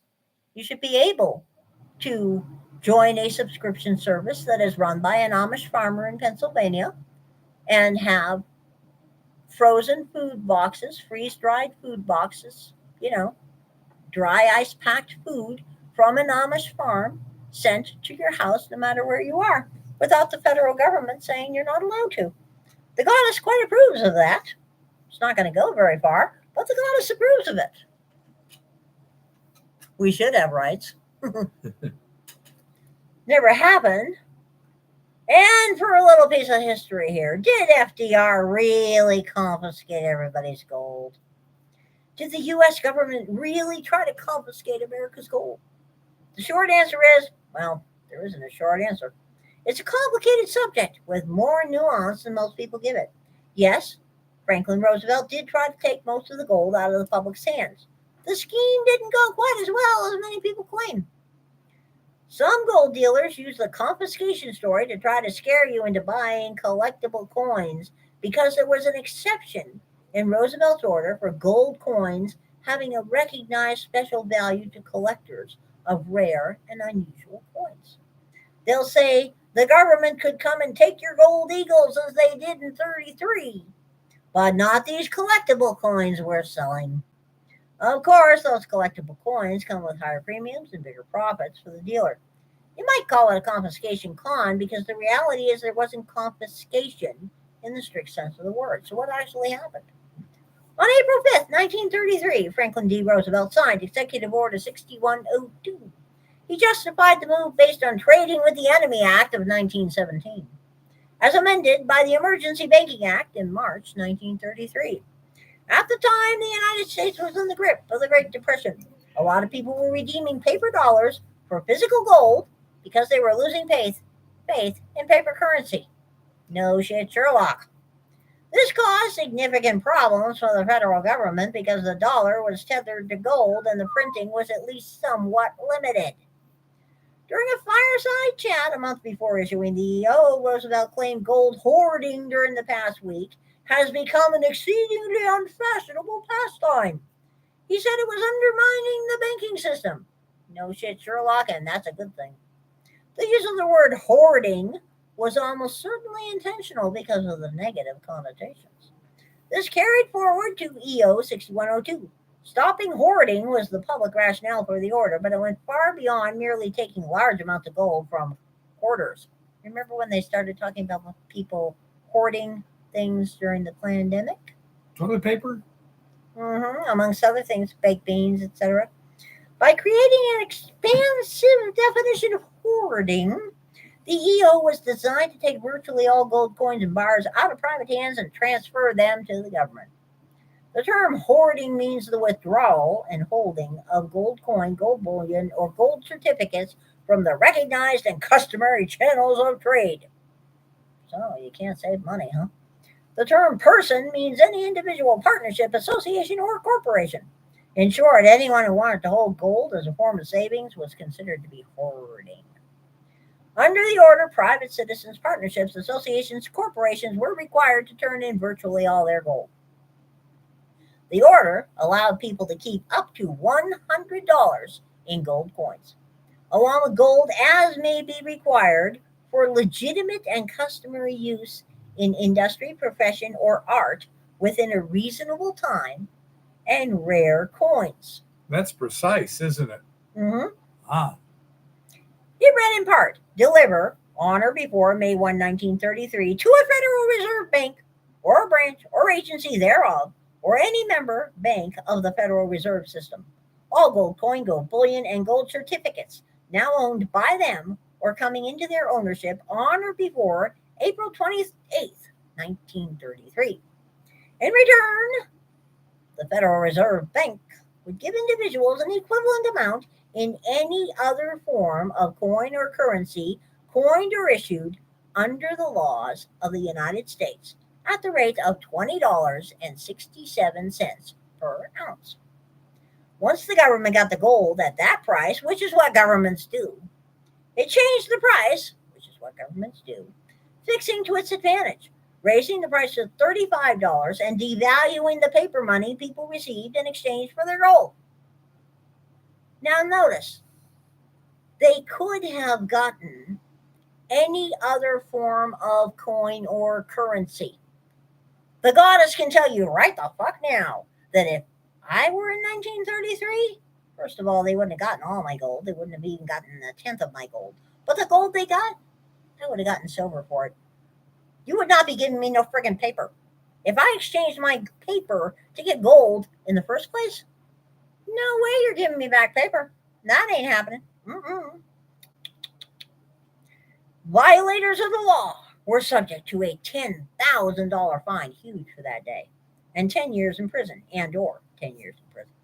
Like so often happens today, Congress passed the Emergency Banking Act before the majority of members had even read the bill. Wow, that sounds familiar. It expanded the Trading with the Enemy Act of 1917, a World War I statute still on the books today, prohibiting trade with enemies of the United States. Really now? It's still on the books today. And Wow. for some reason, we're not using it. One provision in the 1917 law empowered the president to regulate or prohibit, under such rules and regulations as he may prescribe, any transactions in foreign exchange, export, or earmarkings of gold or silver coin or bullion or currency by any person within the United States. On March 6, 1933, President Roosevelt declared a national emergency under 5B of the TWEA, authorizing him to declare a bank holiday to prevent the hoarding of gold. The president invoked this authority even though the section explicitly limited presidential powers to wartime. So what else is new? Congress then retroactively amended that section to allow the president to take action during time of war or other period of national emergency declared by the president. What else is new? When it passed the Emergency Banking Act 3 days later.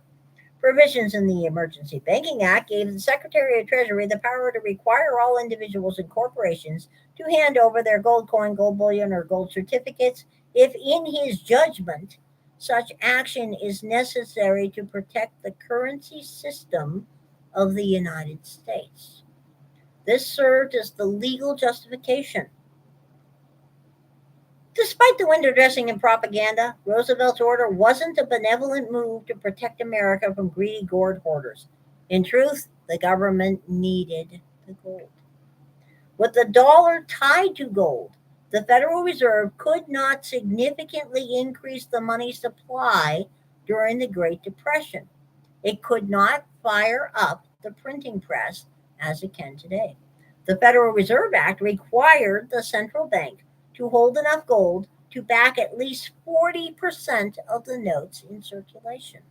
But the central bank was low on gold and up against the limit.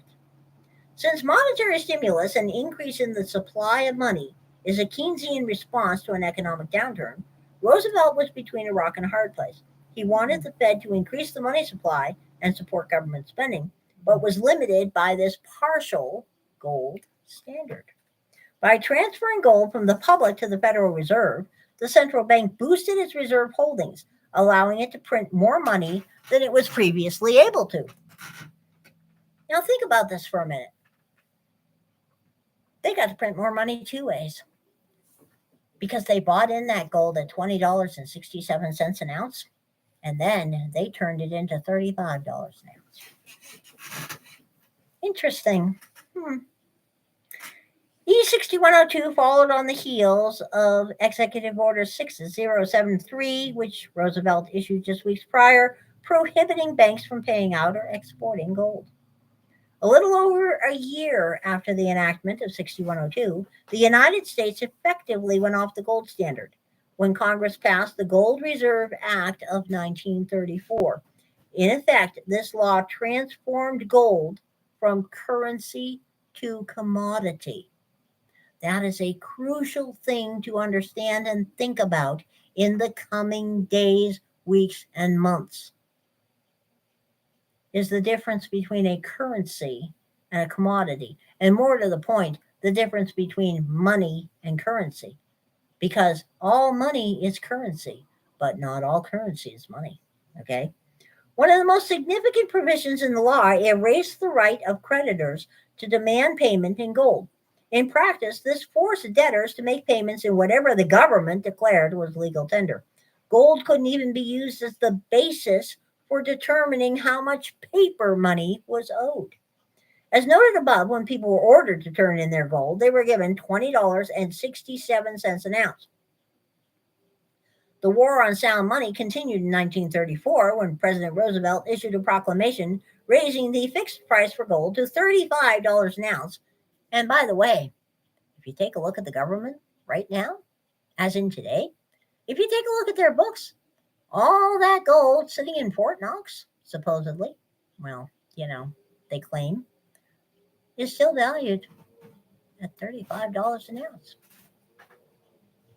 Interesting. Just one of those things that's interesting. This effectively boosted the value of gold on the Federal Reserve's balance sheet by 69%.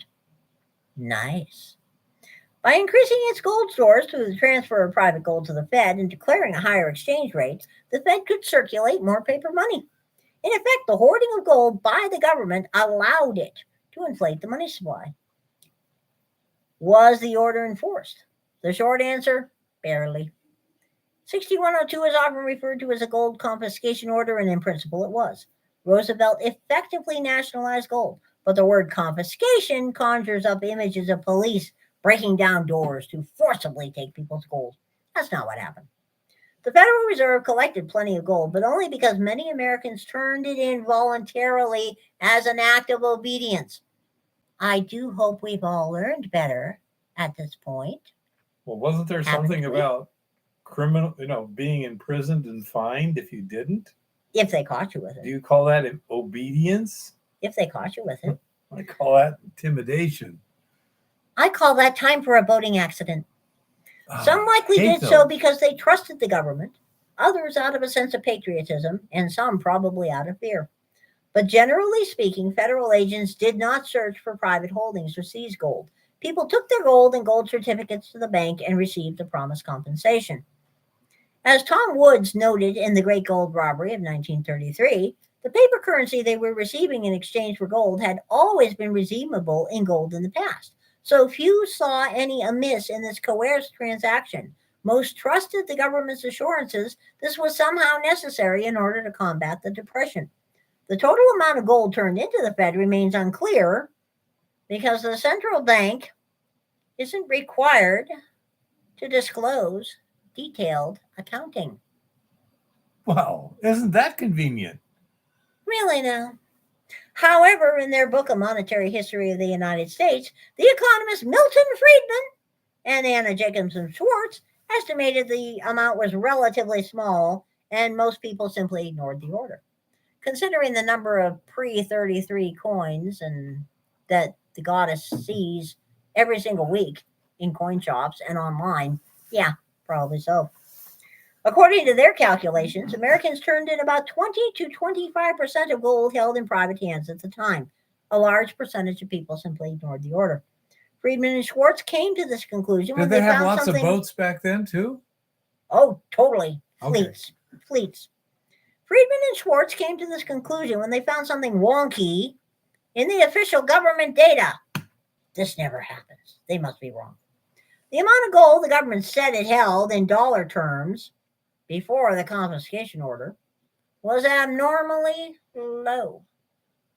If the estimates of gold lost and gold exported without records are added to the gold coin returned to the Treasury since 1934, we are still far short of accounting for even half of the 287 million on the books. We therefore concluded that in January 1934, the bulk of the 287 million on the books was retained illegally in private hands.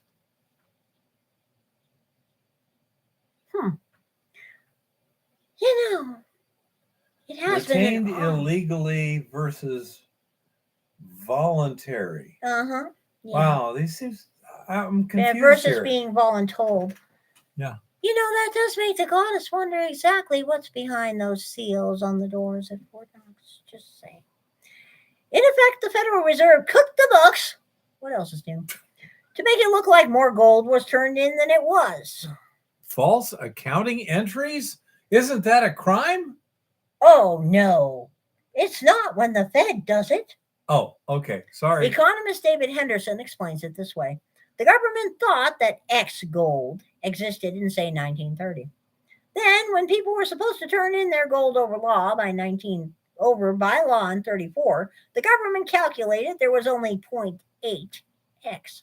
Rather than concluding people were withholding 0.2 X, the government went back and said, oops, we overestimated the amount of gold in 1930. It must have been falling due to factors Y and Z. Looking at gold mintage versus gold meltdown figures confirms the 20 to 25% turn-in rate, along with official gold reserve data. This goes to show that, like most other federal actions, the gold confiscation actually depended primarily on the voluntary cooperation of the people. And That's not to voluntary say that- cooperation. That's not to say the government didn't try to enforce the orders.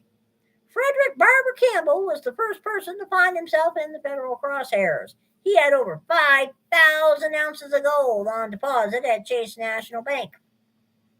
Chase! Wow, that name sounds familiar. When the bank refused his request to withdraw the gold after Roosevelt issued 6102, Campbell sued the bank, bringing himself to the attention of federal prosecutors. A judge overturned the prosecution because the president signed 6102 instead of the Treasury Secretary as required under the Banking Act of 1933.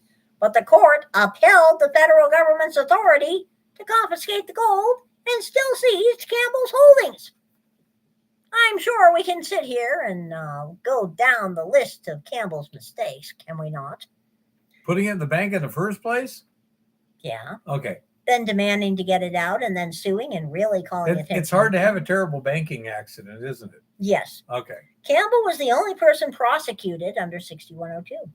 After the judge nullified the Federal Enforcement Authority in 6102, Roosevelt signed 6260 to empower the treasurer to make rules relating to gold confiscation.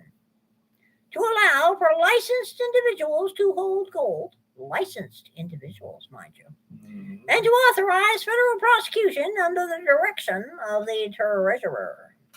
Whoever willfully violates any provision of this executive order or of any license, mind you, order, rule, or regulation issued or prescribed hereunder shall upon conviction be fined not more than $10,000, or if a natural person may be imprisoned for not more than 10 years or both, and any officer, director, or agent of any corporation who knowingly participates in such violations may be punished by a like fine, imprisonment, or both. License to hold gold. How bizarre. Really. The Gold Reserve Act of 1934 also included provisions beefing up the power to prosecute individuals illegally holding gold. Any gold withheld, acquired, transported, melted, or treated, imported, exported, or earmarked, or held in custody in violation of this act, or any regulations issued hereunder, or licenses issued pursuant thereto, shall be forfeited to the United States and may be seized and condemned. And in addition, any person failing to comply with the provisions of this act or any such regulations or licenses shall be subject to a penalty equal to twice the value of the gold in respect of which such failure occurred. Really now. Following the pattern Campbell established, most of the prosecutions happened after people got caught in sting actions trying to illegally sell gold or otherwise did things that brought attention to their illegal gold. For instance, the government prosecuted a San Francisco diamond and jewelry merchant, some of the people who were actually allowed to keep gold for doing business, after he tried to sell 13 $20 gold coins without a license. He would have been better off melting them down and making jewelry. Gus Farber got busted when the buyer tipped off the Secret Service. Scum. Faber and his father, along with 12 other people, got caught up in the subsequent sting operation, and the feds confiscated 24 grand in gold. Other prosecutions followed a similar pattern. It's unclear exactly how many people were prosecuted under various orders and laws, but there weren't a lot. Most criminal actions involved individuals trying to sell gold. There were no recorded cases of individuals being prosecuted merely because they had gold. By and large, the gold confiscation relied on voluntary compliance. The federal government made no effort to hunt down people who quietly ignored the order. The lack of personnel and resources to enforce federal actions is an ongoing problem for the federal government. As Roger Sherman noted in 1787, 70,000 new all IRS the agents. acts of the Congress not warranted by the Constitution would be void, nor could they be enforced contrary to the sense of a majority of the states. And the same holds true today. So what can we learn from this history? Well, we can learn the government's been cooking the books since the early 1900s, which anyone with half a brain knew anyway. We can learn that the government has lied from the get-go about the amount of gold that they have, which kind of makes you wonder, doesn't it? We learned that a whole hell of a lot of gold did not get turned in because people just said, screw you. We learned that the people who got prosecuted here got prosecuted because they did things that were kind of silly. Hey, Okay. culture of currency. Culture of currency, hi! How are you? By the way, everybody, this is the dude that I have told you about that has the really cool silver channel that covers numismatics and very, very nice sovereign coins. Beautiful, beautiful stuff. So you might want to go check out his channel. He always has some very interesting things. So what needs to be learned from this is, first of all, the government cooks the books. They've been cooking the books since the turn of the 20th century. Number two, we have no idea how much gold the government actually ever had, much less how much gold the government has now. Number three, the goddess's rules for not getting your gold or silver confiscated by the federal government. Number one, buy with cash. Take the pretty colored fiat toilet paper that is not worth shit and is losing value by the day and trot down to your local coin shop and buy in cash. So you have the instant gratification of holding your gold and your silver in your hand. Number two, you bring the gold and the silver home. Physical, always. Number three, this all comes to the larger picture. You already have effectively zero privacy in this world. Don't make it even worse by purchasing all kinds of things online with credit cards, especially not metals. Because if, for some bizarre and unaccountable reason, the federal government actually decided to look for gold and silver to confiscate, they'd look for the people that had been buying every week or every month on the internet, that therefore somewhere in their possession have hundreds or thousands of ounces of stuff. Okay? Never ever keep your gold or silver in a freaking bank. You may be safe with private security, private safety deposit box companies. But as we saw with the FBI raiding one of those last year and people still not getting their assets back, the goddess wouldn't even keep her stuff there. That's what boats are for. Just saying. Boating accidents. Super way to store your gold and silver. Always. And yes, they certainly do cultural currency. I'll tell you, government accounting is a lot harder than rocket science to understand. It's bizarre. Totally and completely bizarre. They're all crooks over there anyway. We all know this. But this is the thing. Gold and silver are still on sale right now. Not me, Gary. Any day of the week online. If you really, really want to shop online, go to places like JM Bullion. Go to APMEX. Go to the other big, established, reputable dealers online. Sign up for their emails. Sign up for their push notifications. And on any given day, they'll be offering, like buffaloes for 99 cents over spot, or this or that or the other thing. If you really want to spend your money online, that is the best way to do it. The second best way to do it is on eBay. If you happen to like auctions, be sure that you are going to the auctions on eBay that are held by reputable dealers. Oh, wow. I would have loved that one. Rocket science. Cool. Yeah, I know. I would say so, cultural currency. I mean, the thing is, bullion does make up a small percentage of mined assets. It really does. But the thing is, as these prices are rising, we are also seeing an explosion in counterfeit stuff, okay? Counterfeit American Silver Eagles, counterfeit Morgans, counterfeit gold of all kinds, counterfeit pomp bars that are still in the nice assay packaging. There is a ton of counterfeit metal running around online. So if you go to someplace like eBay, only go there from the website of a trusted bullion dealer. Go to their particular official eBay. Don't go anywhere else unless you know that seller personally. Because if you're new to this especially, a lot of you aren't new, but even a lot of old hands are now getting caught.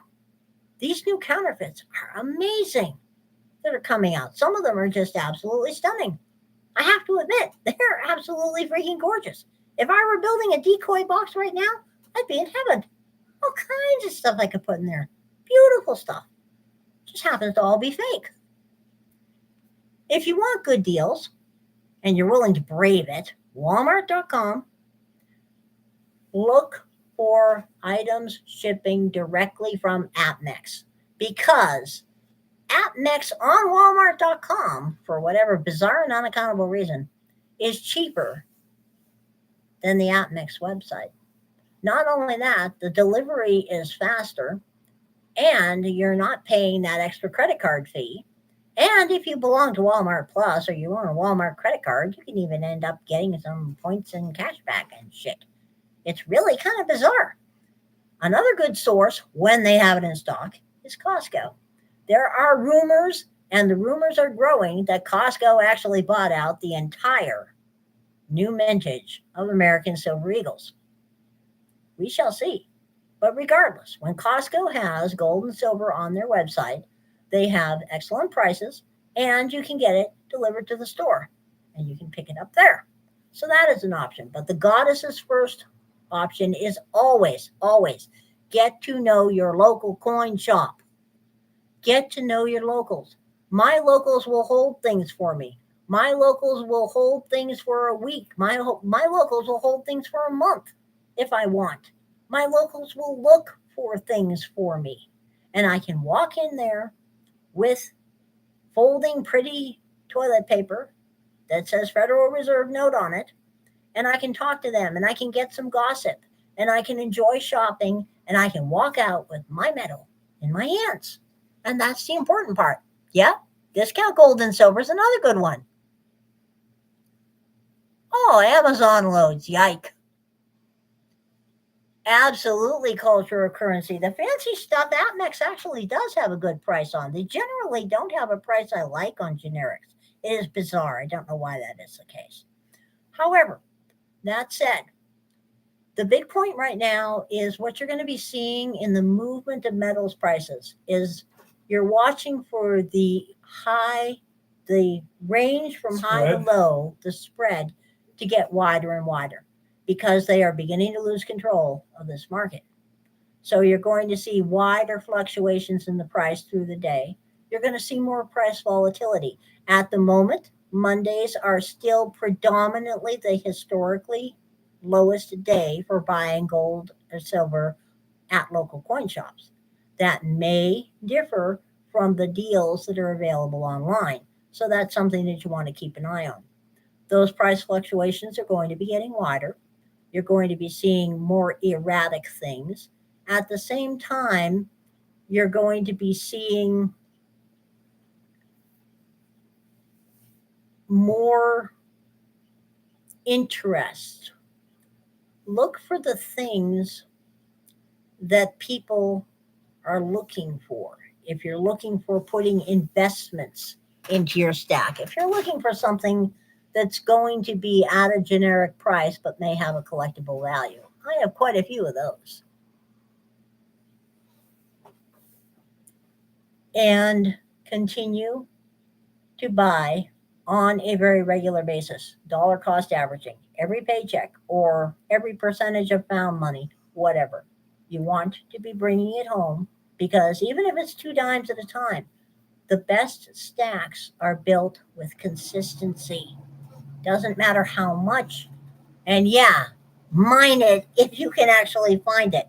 We all know how hard it is to actually find the damn stuff on the ground now, don't we? It's been ridiculous lately. But we can hope, okay? And also, don't forget to stack your freezer because things are not going to get any better in the beef department.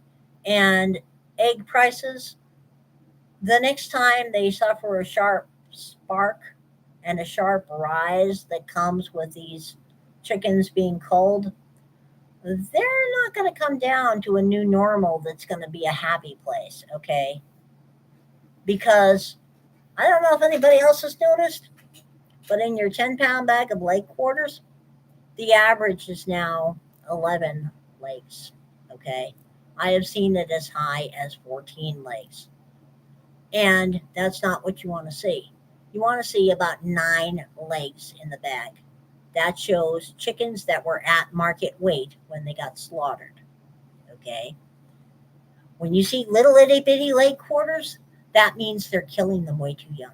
If they're killing them way too young, that means the hatcheries are not going to be able to keep up with demand because hatcheries have to feed 2 streams. They have to feed battery, they have to feed egg farms, and they have to feed meat. Okay. Well, if all of the battery hens are being killed because bird flu, then the hatcheries have a huge strain on them to produce battery hens, female. Okay. They're going to have a huge strain on them already. Agreed, Gary. So anything that is going to affect the meat side of this equation as well. We're going to start seeing more uncertainty in the chicken food chains, both eggs and meat, through the summer if they continue to push and if the bird flu continues to propagate the way it is. So watch your eggs. Yeah, I've been watching them for a while.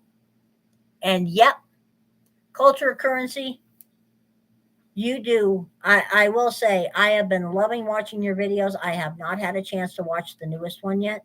I have been loving watching your videos. I love the way you keep your voice nice and even. You've got great lighting going on when you're showing off these coins. You give us interesting historical details. It is very, very well done. Super good job. And I'm jealous. I love being able to enjoy the silver. He only likes that yellow stuff. It's really weird. It's disgusting. I just care No about what idea I can why. buy with it. I don't give a damn. But yeah, we're gonna have more problems with the chickens as this spreads. I will say that. We actually had pork because we had some pork in the freezer that we got at a good sale. But at any rate, that's where we are this week. So be sure to stock your pantries. Be sure to get your gold and get your silver while it's on sale. Because if you don't hold it, you don't own it. Bye bye. Back to him. He will talk mining with you if anybody's got mining questions. You better have mining questions. Oops. That's right. There's a number that needs to go on the screen. Now, isn't there? Oh, where's that mark? Anyhow, so that's it. When it comes to mining, not a whole lot last week. We're going to be doing some more this week. Shaggy says, have a nice night. Oh, wow. The numbers are really going up. And we'll be doing a couple of things this week, more stuff next week. And certainly we're going to have some, let's see, let me see if he got the results back. We'll get some results back from those assays. Wow. Should be in the next day or two. Will you take a look at that? What? We've already gone from 108 to 396 tonight. Yeah. So, anyhow. I knew the curve was going higher. We should be doing more exploration at top of the hill next week. We are going to be doing another batch in the mill this week, so it'll be interesting to see what happens on the gravity extraction for top of the hill. More ore. Eva's also going to be running smelting and purification tests, which will give us a good idea of what the gold to silver ratio is up there. We can tell that it's got a much higher silver content than, say, Montana B, just by the color. Okay. And beautiful, very gold color. So, as I say, we shall see what we shall see there. That's kind of what she's going to be doing. And all in all, we got some just routine stuff right now, pretty much, and then exploring at top of the hill and waiting for results back from Montana B. Also, Boss Recreational Prospecting, as you can see earlier, is doing tests on glycine leaching of gold. And so far, the tests he's done seem to indicate superficially it's a plausible alternative to cyanide. It's a little slower, but slower and permittable is a lot better than, faster and not permittable. So we shall hope to. Yeah, Ricky, everything's going fine. One thing, first of all, if anyone has any mining questions or anything, go ahead and put them up now, because we're kind of getting into the free-form discussion area right now if we don't get tracked onto a specific mining topic. I've been trying to focus on some of the preliminary investigative techniques on how to sample, how to analyze samples, how to prepare samples and stuff like that. Because whether or not you're making a decision on, well, do we continue to go here as we are at Montana B, or are we going to start somewhere else? It pretty much has the same kind of sampling and processing techniques behind it. So I say just keep it, keep that in mind. Anyhow, not seeing any particular mining questions here. First of all, I'm very, very glad that Blindsight was here tonight with his trucking insight, I would love to hear more about that. And it's interesting to see how the establishment, let's call it, has been doing a pretty good job of kind of neutralizing our methods of pushing back.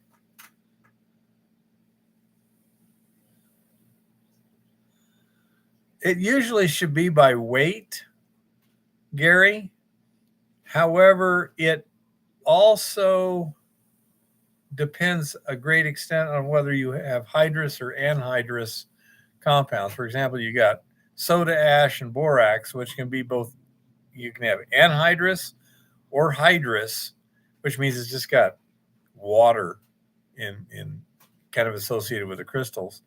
And the weight's going to be radically different. And the hydrous ones tend to cause a lot more boiling and foaming and stuff, which is undesirable. Anhydrous is far better. So you really want to go with the anhydrous if you possibly can. And if you need a collector metal, use litharge because bismuth will mess with your silver results. So, yeah. And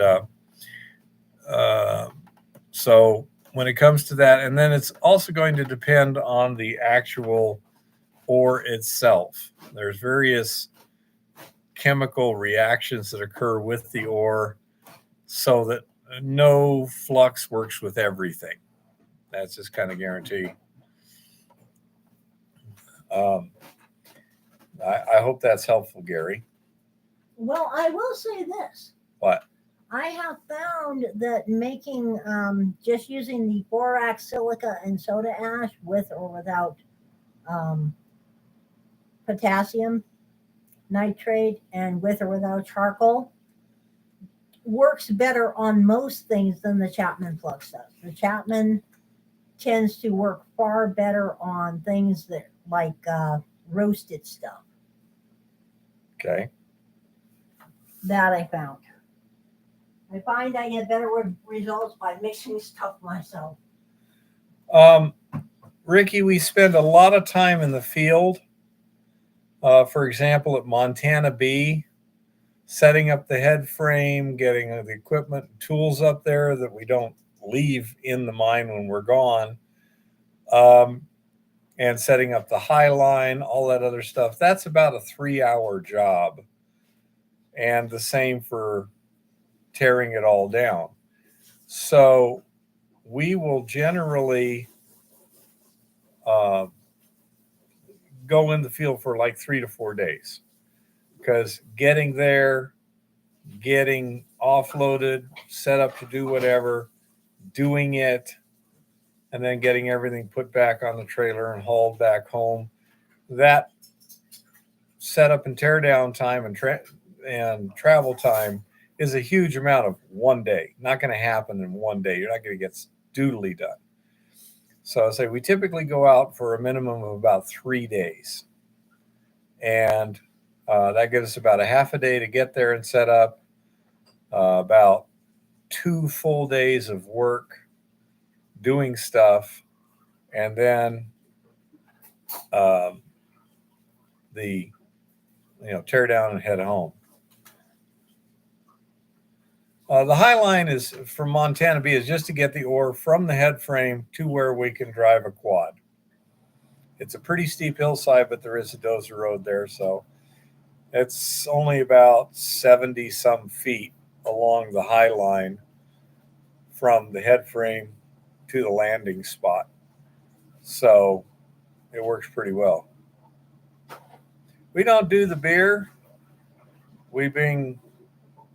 Eva's got her little portable toilet there. We got plenty of food and such along with us. And if you do it regularly, like every week or maybe 2, most of the stuff stays in the minor bago. We basically were only kind of replenishing drinks, food, and maybe a few other things. Everything else still's there. Have I? Yeah, there's an old dozer road there, Mister Virtue. It was the old access road. Don't know when it was built, but many decades ago. Have you seen any grizzly bears out there? Not to this point. Okay, we have seen deer, we have seen elk, we've seen lots of pine. Well, not lots of pine grouse, but I think I'm going to eat one this year. I got the ticket, and I mean those things are so. They don't call them fool hens for nothing. You know, you'd be driving along, they'll flush in front of your quad and go sit on a tree 20 feet away. You know, give me a break. But anyhow, they're supposed to be pretty tasty. No, I do not, James. We did hear from that guy that a mama bear and a couple of cubs were up in the top of the hill area. Yeah, up in the Stemple Pass area, somebody said that the sow on cub or two was up in that general area last week. We do keep our eyes open for other stuff. In order to produce copper, zinc, lead, anything like that at any kind of a profit, you're going to have a lot of capital investment, and it's going to be awfully hard to, refine it, sell it, and this and that and the other. So in general, if you find something like that of any significance, like Miner Jim did several years ago, and he did some more exploration and claiming, and then he sold it to a mid-sized mining company. That's one way you can make money off of something besides gold or silver. Or if you had a complex ore, like a lead, zinc, silver ore, something like that. How about the ticks? So far, we have seen that many ticks. With reference to mosquitoes, we've had a couple of trips where we had a fair amount of mosquitoes. We do have bug spray with us for those, but we haven't seen any ticks per se. We also haven't had too much trouble with any kind of biting flies. So it's actually a pretty benign environment, rattlers at our except for just weather at times.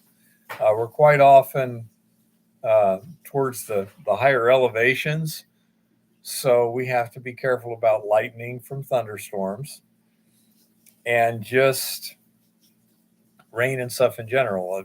If you were watching us last season, there was a number of times where we had to just call it off for a little bit, get under cover, wait for it to stop raining, and then get back to work. We will be looking at the weather to determine whether or not it looks reasonably favorable. Okay. And see if we can, predict, okay, we're just going to be fighting rain all the time. Screw that crap. We'll reschedule.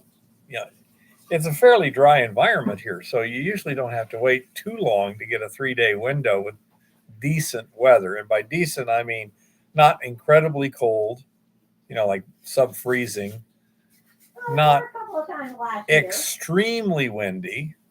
We can handle a fair amount of wind in general, and not raining on a long-term sort of basis. You may remember the last trip to Montana Bee last year when I was wearing 5 layers of coat. Oh yeah, it can get cold and it can get windy,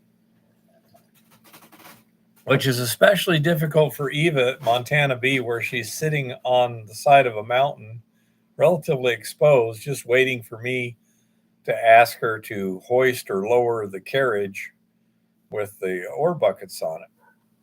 And it's much more difficult for her to stay warm. We have a fireplace there, but it's not ideally situated in most cases. But it's better than nothing. And I'm working now at top of the hill. Usually Eva's working too. I will often be moving material, which makes it pretty easy to do. But she is at top of the hill. She's out exploring, um, and she's getting samples and looking at things, and you know, observing the vegetation, things like that. So that keeps her moving around, which is much better than sitting in a chair. Yeah. Um, I'm not sure, Mr. Virtue, say the Dozer Road at Montana B is just an access road on the side of the mountain. Okay. It's not a trough or anything like that. And so let's say it's up there. She's exposed. I mean, you can see her from a quarter mile away if you're on the road, sort of thing. There's not much cover up there at all. So yeah, she just wears a lot of clothes, and we cover her up and this and that and the other. Quite often she's wearing my coat on her legs, because once I get there, the underground temperature is much more predictable. There's no wind. And so I take off my heavy coat. She uses that to help keep her legs warm. But anyhow, I say, when it comes to, does Montana have big thunderstorms and flash floods like in the desert? It does have thunderstorms. To me, they don't seem to be typically as violent in terms of the amount of rain per hour peak like they do in the desert. I mean, I've been in Tucson a long time too. And, they get, rates of like 4 inches per hour or whatever. It doesn't generally flash flood as much because there's vegetation everywhere and it just doesn't run off that fast. I have yet to see a dry creek running with water from rain. It just, there aren't any dry creeks here. Yeah, we got wet creeks that it's just water that's running there all the time, but that's it. So the overall weather situation is relatively benign and relatively predictable. You can prepare for it, deal with it. Let's say, like, if we're at top of the hill or Montana B, we can be back unless we're on an extended hike at top of the hill, which we generally wouldn't do if it looked like really iffy weather.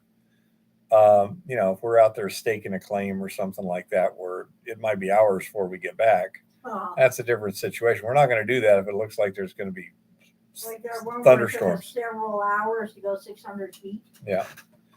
I mean, the worst situation that we're aware of in terms of we can really quantify, it took us an hour and a half to get 206 meters. Okay, by GPS. But anyhow, when we're in an area where we're doing some actual work and we got the quad handy, it's usually less than 5 minutes and we can be back in the camper and hiding out if needed. So it's predictable enough that it's not terribly hazardous. One time at top of the hill, we got wet. We were having fun drying our clothes. What? I've never seen a seriously gully busting thunderstorm here. I haven't seen a real gully washer here. Yeah, we have not seen. I'm sure they happen. Yeah. But I haven't seen one. I haven't seen one either. Where are the most remote abandoned mines in Montana? I think that's not a user gone over so much. I would agree with you. They're not going to be as gone over as much. In terms of remote, you can have something that's not a great physical distance from, say, a road, but it can just be very difficult to get to because of the steepness of the terrain, lots of trees and deadfall and stuff like that. And so that sort of thing is hard to tell. I mean, you don't really want to find a really good mine where it's way up on that hill there where it's going to cost you $500,000 to build a road once you get the permits. Now in Montana, we do have something called an exploration permit, which tends to streamline things a bit, but nevertheless, if you are working on government land open to mineral exploration, then you're also open to regulation. And that can be very frustrating. Well, the other thing is, What? if it takes you 2 days to get to your mine, Well, yeah, I mean, as I say, according to Jimmy, there's a mine down in his neck of the woods there where some rich guy bought the mine up, patented claims and stuff, and he's flying everything in by helicopter. Now,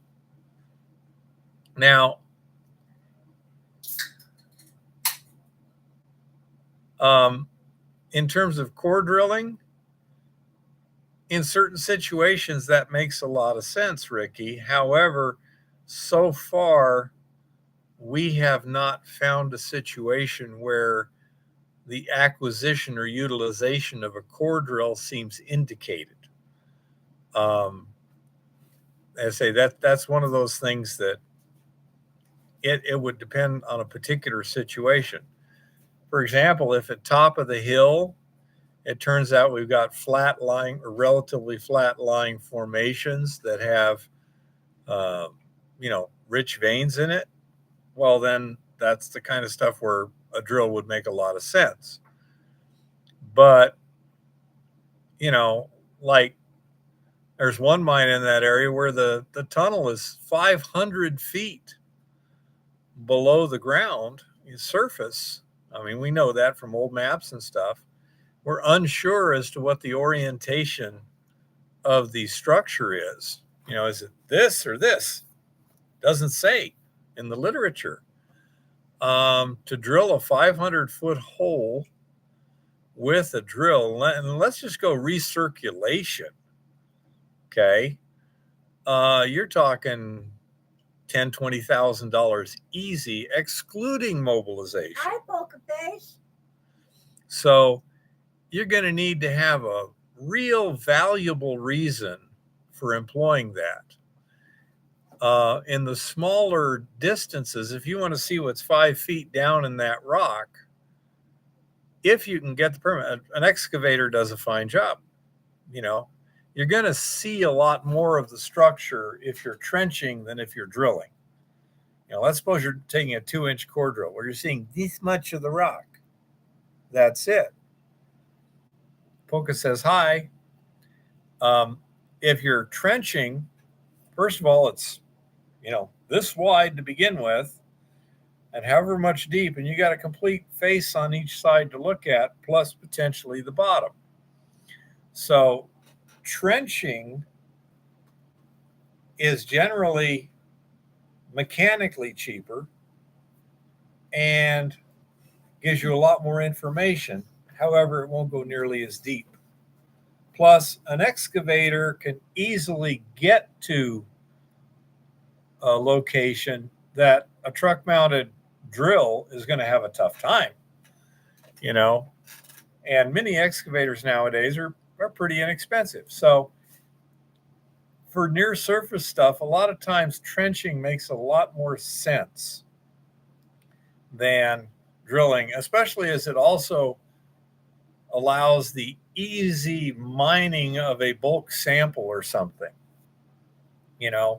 Let's suppose you've got an almost horizontal vein, lightly dipping where you got this exposure at 40, let's say 45 degrees. Okay. Got a 45-degree dip. and you've got an excavator, and there's the exposure. Okay, it's right here. This is where the thing is. There's a little previous exploration trench there, and you just want to dig it deeper and wider and stuff. Man, you can get a lot of rock real quick. Okay, real quick with an excavator. With a drill, you don't get bulk samples. Period. Um, and a lot of the information that you need to make decisions is based on the extraction techniques required.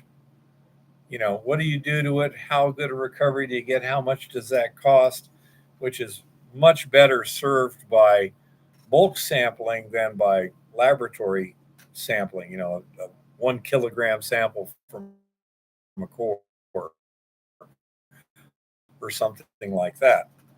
So, as people like us, tends to be a more reasonable option wherever we can apply it.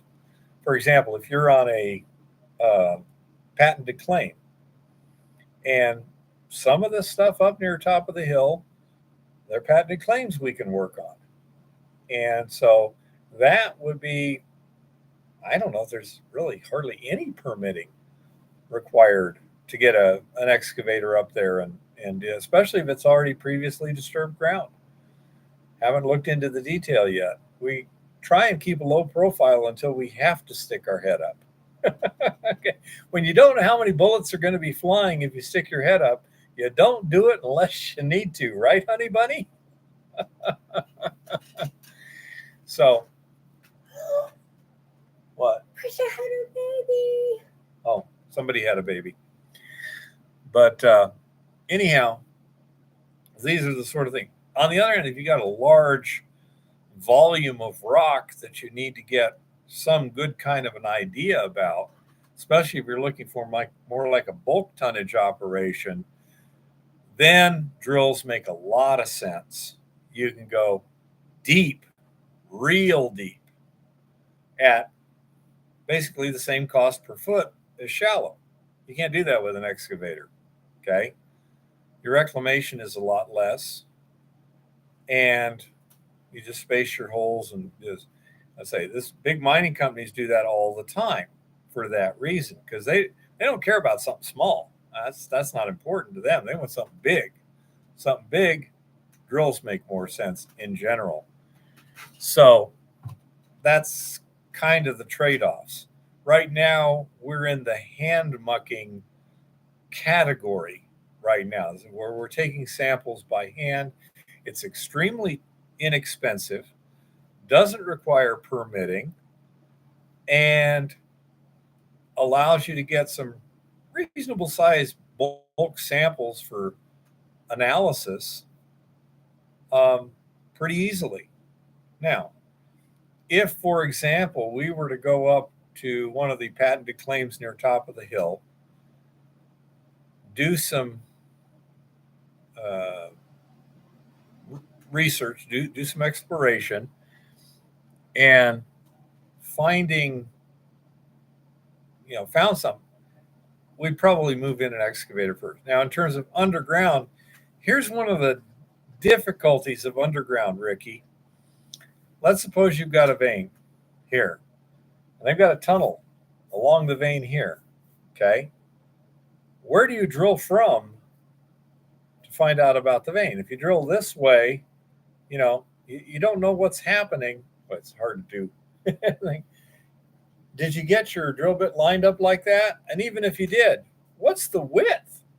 Oh, That's an important thing. the Missouri AG filed another lawsuit. Excellent. How funny. And so drilling from inside is quite often a very limited utility.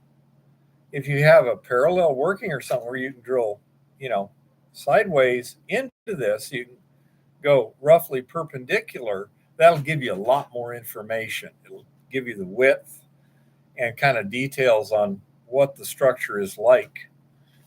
And same with surface. You don't drill along the structure, you go across the structure. So that that's say drills definitely have a purpose, but for our scale of stuff, it's usually pretty limited. Okay, and so say these are the sort of things where what the big boys do quite often doesn't really apply to us. We just have different motivations. It's like if you were a mechanic and you dealt with, you know, cars, you don't need tire handlers that can handle a 10-foot diameter tire. You're never, ever going to use it. So you don't worry about it. You can get a pry bar to pick it off the thing or whatever. It's different tools. At our scale, drilling is a late stage tool. And it's the sort of thing that you will determine that you need it during the initial process. Okay. And so this is why we haven't gotten to a project yet where it got to the point where it's like, okay, we really need to bring a drill out here and get some more detailed information because we're looking at investing $250,000 and we need to get a better idea of what the hell this stuff is. Okay. Interesting theory. So that's kind of the whole thing about drilling. How is the healing going, Poker Face? So I say that's why we haven't done any drilling. You know, so it's like the Sierra Blaster. We didn't get one till we needed one. This one might actually go somewhere. What little one? The newest lawsuit is against the illegal student loan cancellation. Okay, the Missouri Attorney General is suing the government about the illegal student Today, loan Biden's cancellation. lawyers attempted to argue his newest student loan plan is completely different from the one that the Supreme Court struck down last year. Newsflash, it's only different because it costs the taxpayers more. Okay, Blindside, thank you very much for your insights. We were I letting more appreciate insights it. concerning trucking. Yeah. We're getting into a situation where we really need to figure out what we can do to put the hurt to them without going to actual rioting and such. Good night, Blindside. Have That's a good, one. Poker Face. Be careful. Don't overdo it too early. Yeah, be careful with that, Poker Face. He tried to, because when you feel better than you thought you were, you're more likely to do something stupid. I got lucky. Yeah. Lauren had the same motivations. He had a lot of stuff he needed to get done. And with all that surgery, that was really undesirable. But we pulled it off. So everything's good. Yeah, he said the judge was engaged with their arguments and said they could expect a ruling in a few weeks. Mm-hmm. One of the biggest points was the Supreme Court ruled that the first student debt scheme was unconstitutional. In 10 days, he issued the Plan B in direct defiance and then bragged about it. Yeah. So, we shall see. Let's say this is one way that we're like now. We're up against a really, really powerful opponent here because they have the intelligence services, the federal police services and stuff all on their side. And as somebody figured out years ago, the average American commits 3 federal felonies a day, just living.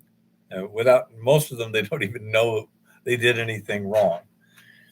So if anyone goes up against the system, like a attorney general, let's suppose the Lewis and Clark Lewis and Clark County District Attorney decided to try and take on the Biden administration because illegal immigrants coming over from Mexico were taking money from, for indigent services and stuff. And the Biden administration is engaging in human trafficking. Okay. Let's suppose that's the line of reasoning. And then files appropriate legal work to try and start doing something on that. Well, you better hope he's as squeaky clean as Trump, because otherwise they'll get him on something legit real quick. Wow, what do you know? That attorney general in Texas, they impeached him because he was Paxton. making waves. Luckily, they couldn't make anything stick. Ken Paxton. Yeah, Ken Paxton. But I mean, that's the sort of thing. Well, what do you know? Somebody remembered that Obama offered Jeremy Wright hush money during the 2008 campaign. Yeah. Fascinating. You could always pan your round cut drill shavings. Absolutely.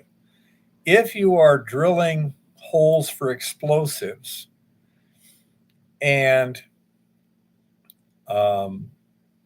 you want to know what you've now got a tightly spaced pattern of holes in the rock.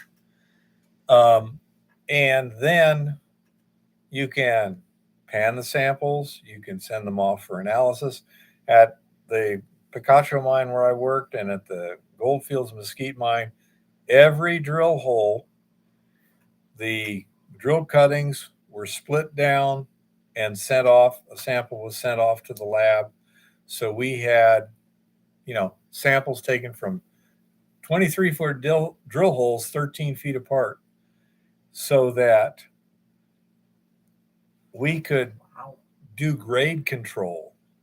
They could decide which part of that blasted rock was ore and waste and low grade and high grade and all these other things. Therefore, drilling is good. Storming the beaches of California. What?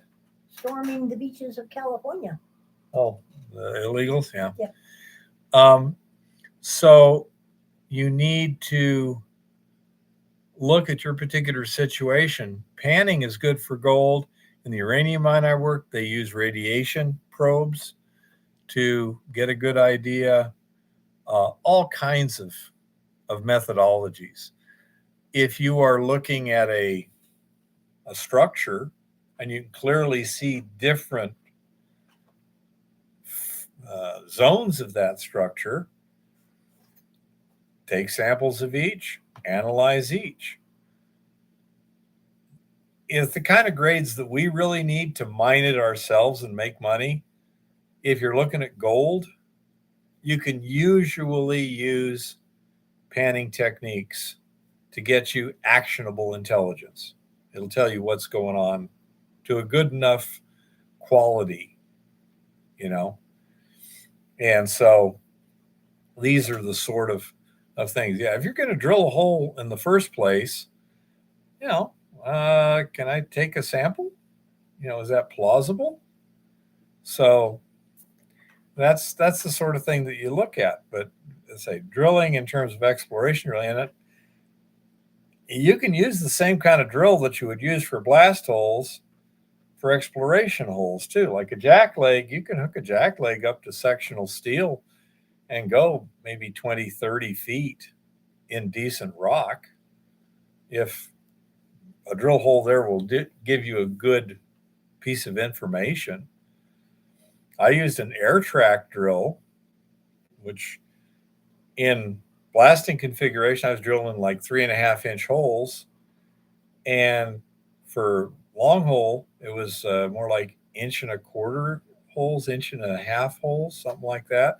But I drill those, 1.5 holes 100 feet deep and sample every 10 feet. Every time I put on a drill steel, it'd be a different sample so that we could get that fine 3-dimensional information on what's ore and what's not, so that the pit planners, the engineers could design a pit plan that made sense.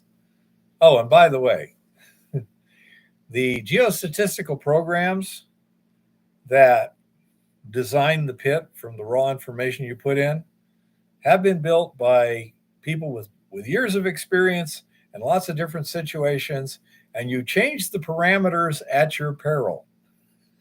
Okay. Again, at one mine I'm very closely familiar with, the mine manager, without the knowledge of the engineers, one day was at the office playing around with the program, playing little what-if games, and changed the search parameter without telling the engineers. And all of a sudden, the pit went from this to this. It's like, wow, now we got this much ore. And he thought, wow, that looks really cool. And again, didn't tell the engineers. So they took out like 5 blasts of waste before they figured out what the hell was going on, and it's like the geostatistics is art and science together. If you don't know what you're doing, you can't trust the results. And even then, Mother Nature can play games with you that screw with your numbers without you realizing it. But I say for people like us, generally hand sampling and trench sampling will be your most common methods, or just bulk samples. And 50 tons of ammo? No. Well, wait a minute, 50 tons?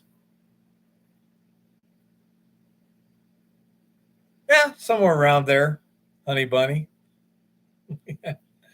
About 20,000 pounds a shot.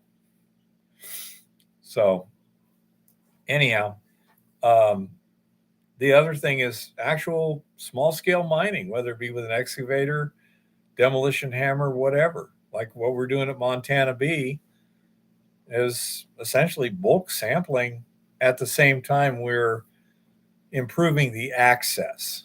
One thing that I found very handy last trip was when the generator died with the carriage halfway up the ladder. I had another way to get out of the mine.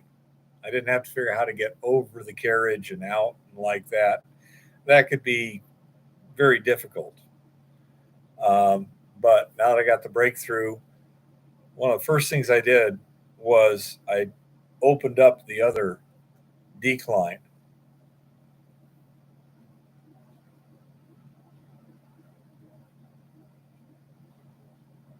And it's always good to get another reasonably experienced person's input, Mr. Virtue. It never hurts.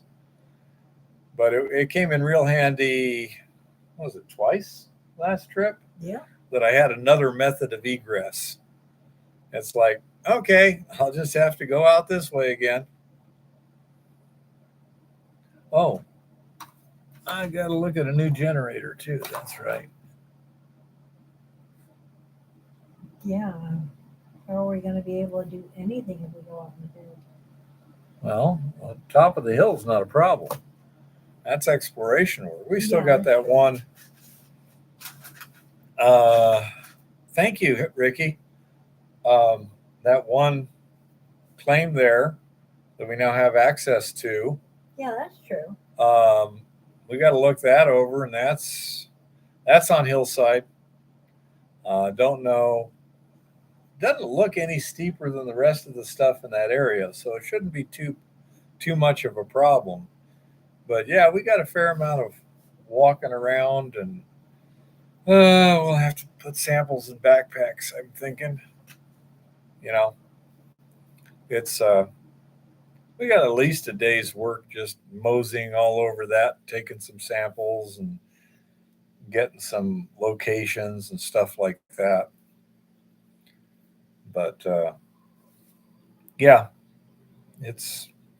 everything's a little different. But when you got a budget like ours, you got to be kind of frugal.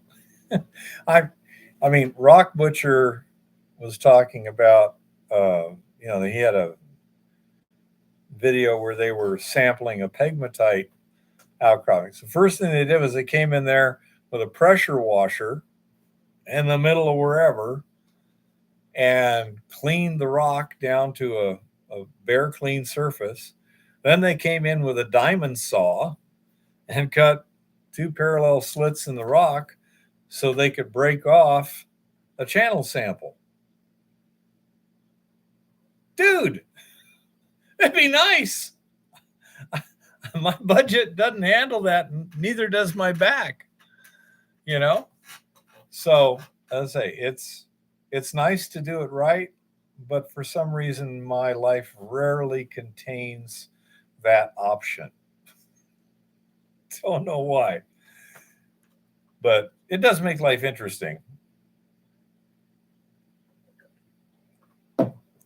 So that's it. We got a lot of stuff to do that doesn't require a generator, little one. That one we got does work. It's just going through a lot of oil. So I will take it with us as a backup. For example, if we need to charge the battery in the truck because something.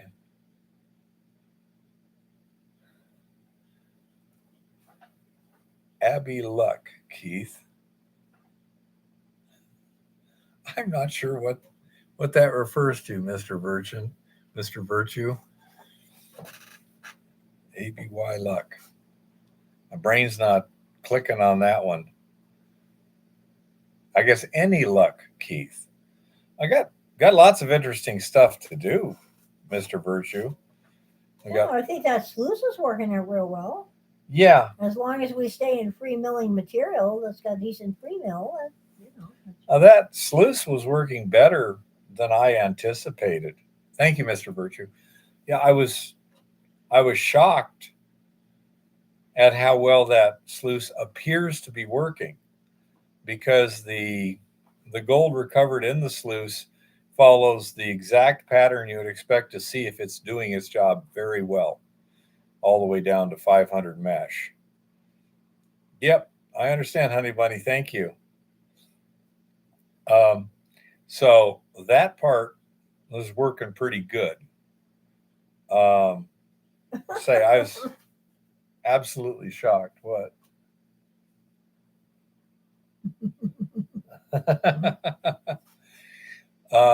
Any magnets at the end of the sluice? Brian, answer is used to be yes. Now it's moved one stage up. I moved the gold hog mat down one thing and then put the 8 by 8 inch section of magnetic material in ahead of the gold hog, because the magnetics seem to be doing a pretty darn good job, and it's only 8 inches long compared to 42 inches long. Okay. And so that seems to work really good. And we may continue to experiment with replacing something like, the last section of the sluice with magnetic or not. We also have to, in that context, decide whether or not it is beneficial to put a scalping magnet at the head of the sluice to try and remove tramp iron, whether or not that tramp iron is going to plug the magnetic sluice or plug the other parts of the sluice in the long run.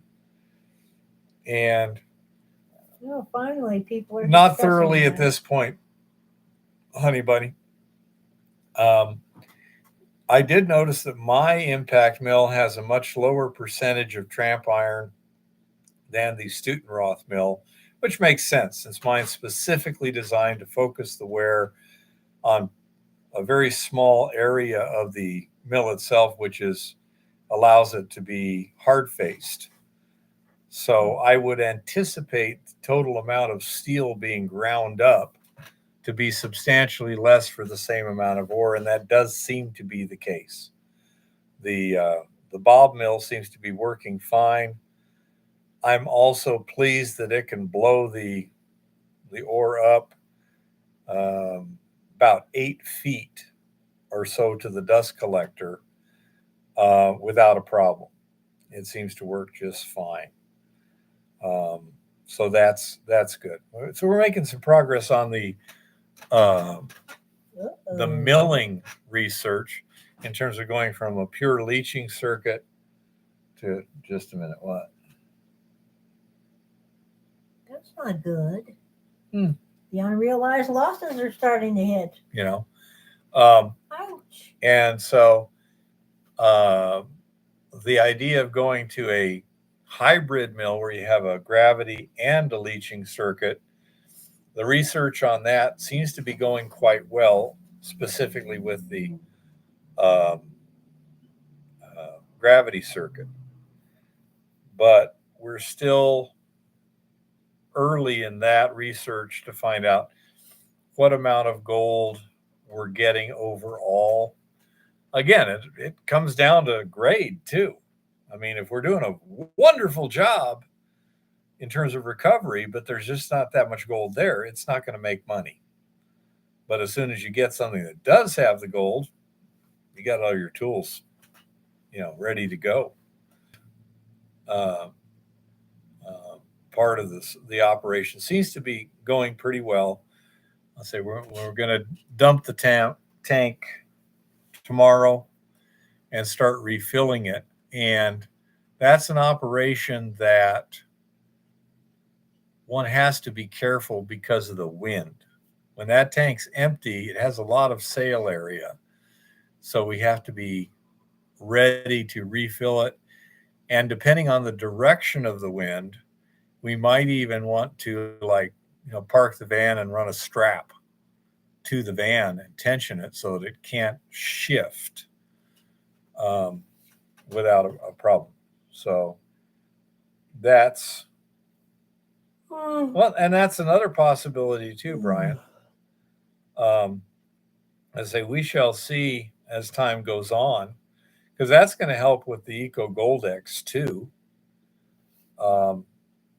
We're looking at temperatures this week in the 80-degree plus range. So those would be good. When we're agitating that tank with the pumps and it's 80 degrees outside, that tank gets up to 90 to 100 degrees Fahrenheit, which is excellent for what we need to do. But say we definitely have loads of work to do, lots of interesting things going on.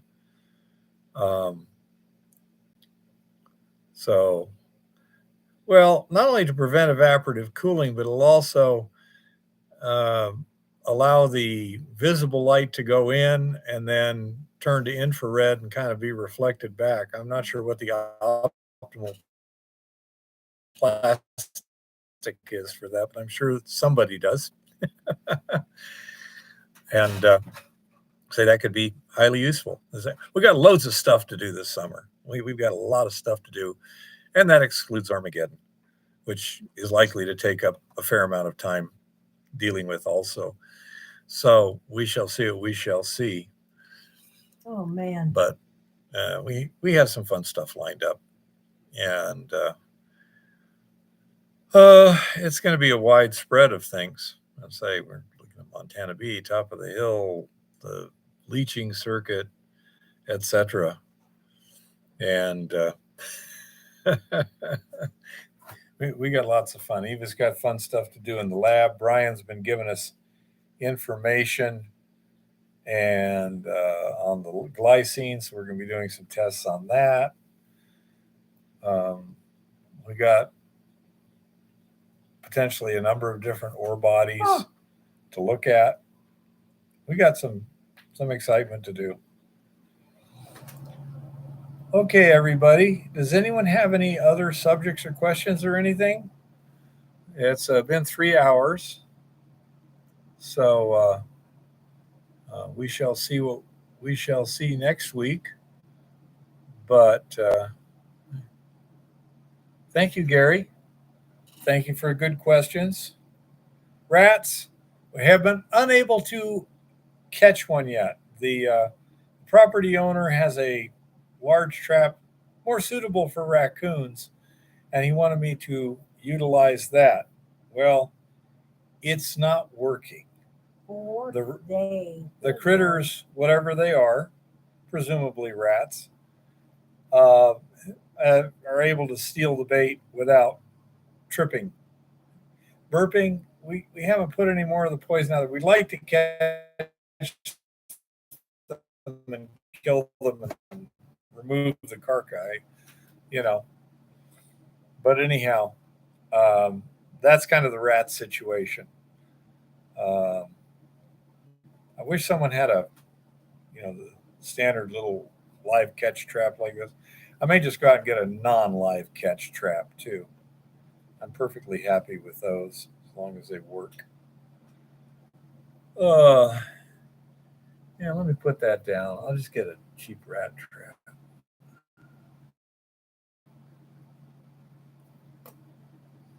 Thank you, Mr. Virtue. And again, if there's anything in particular you guys want me to address or whatever, sounds good, Brian. Just let us know and we'll do what we can. But that's the situation. That's what's up. And we'll take you along for the ride as best we can and what we're allowed to show. So y'all take care. If you're there, honey bunny, hit it. Good night, everybody.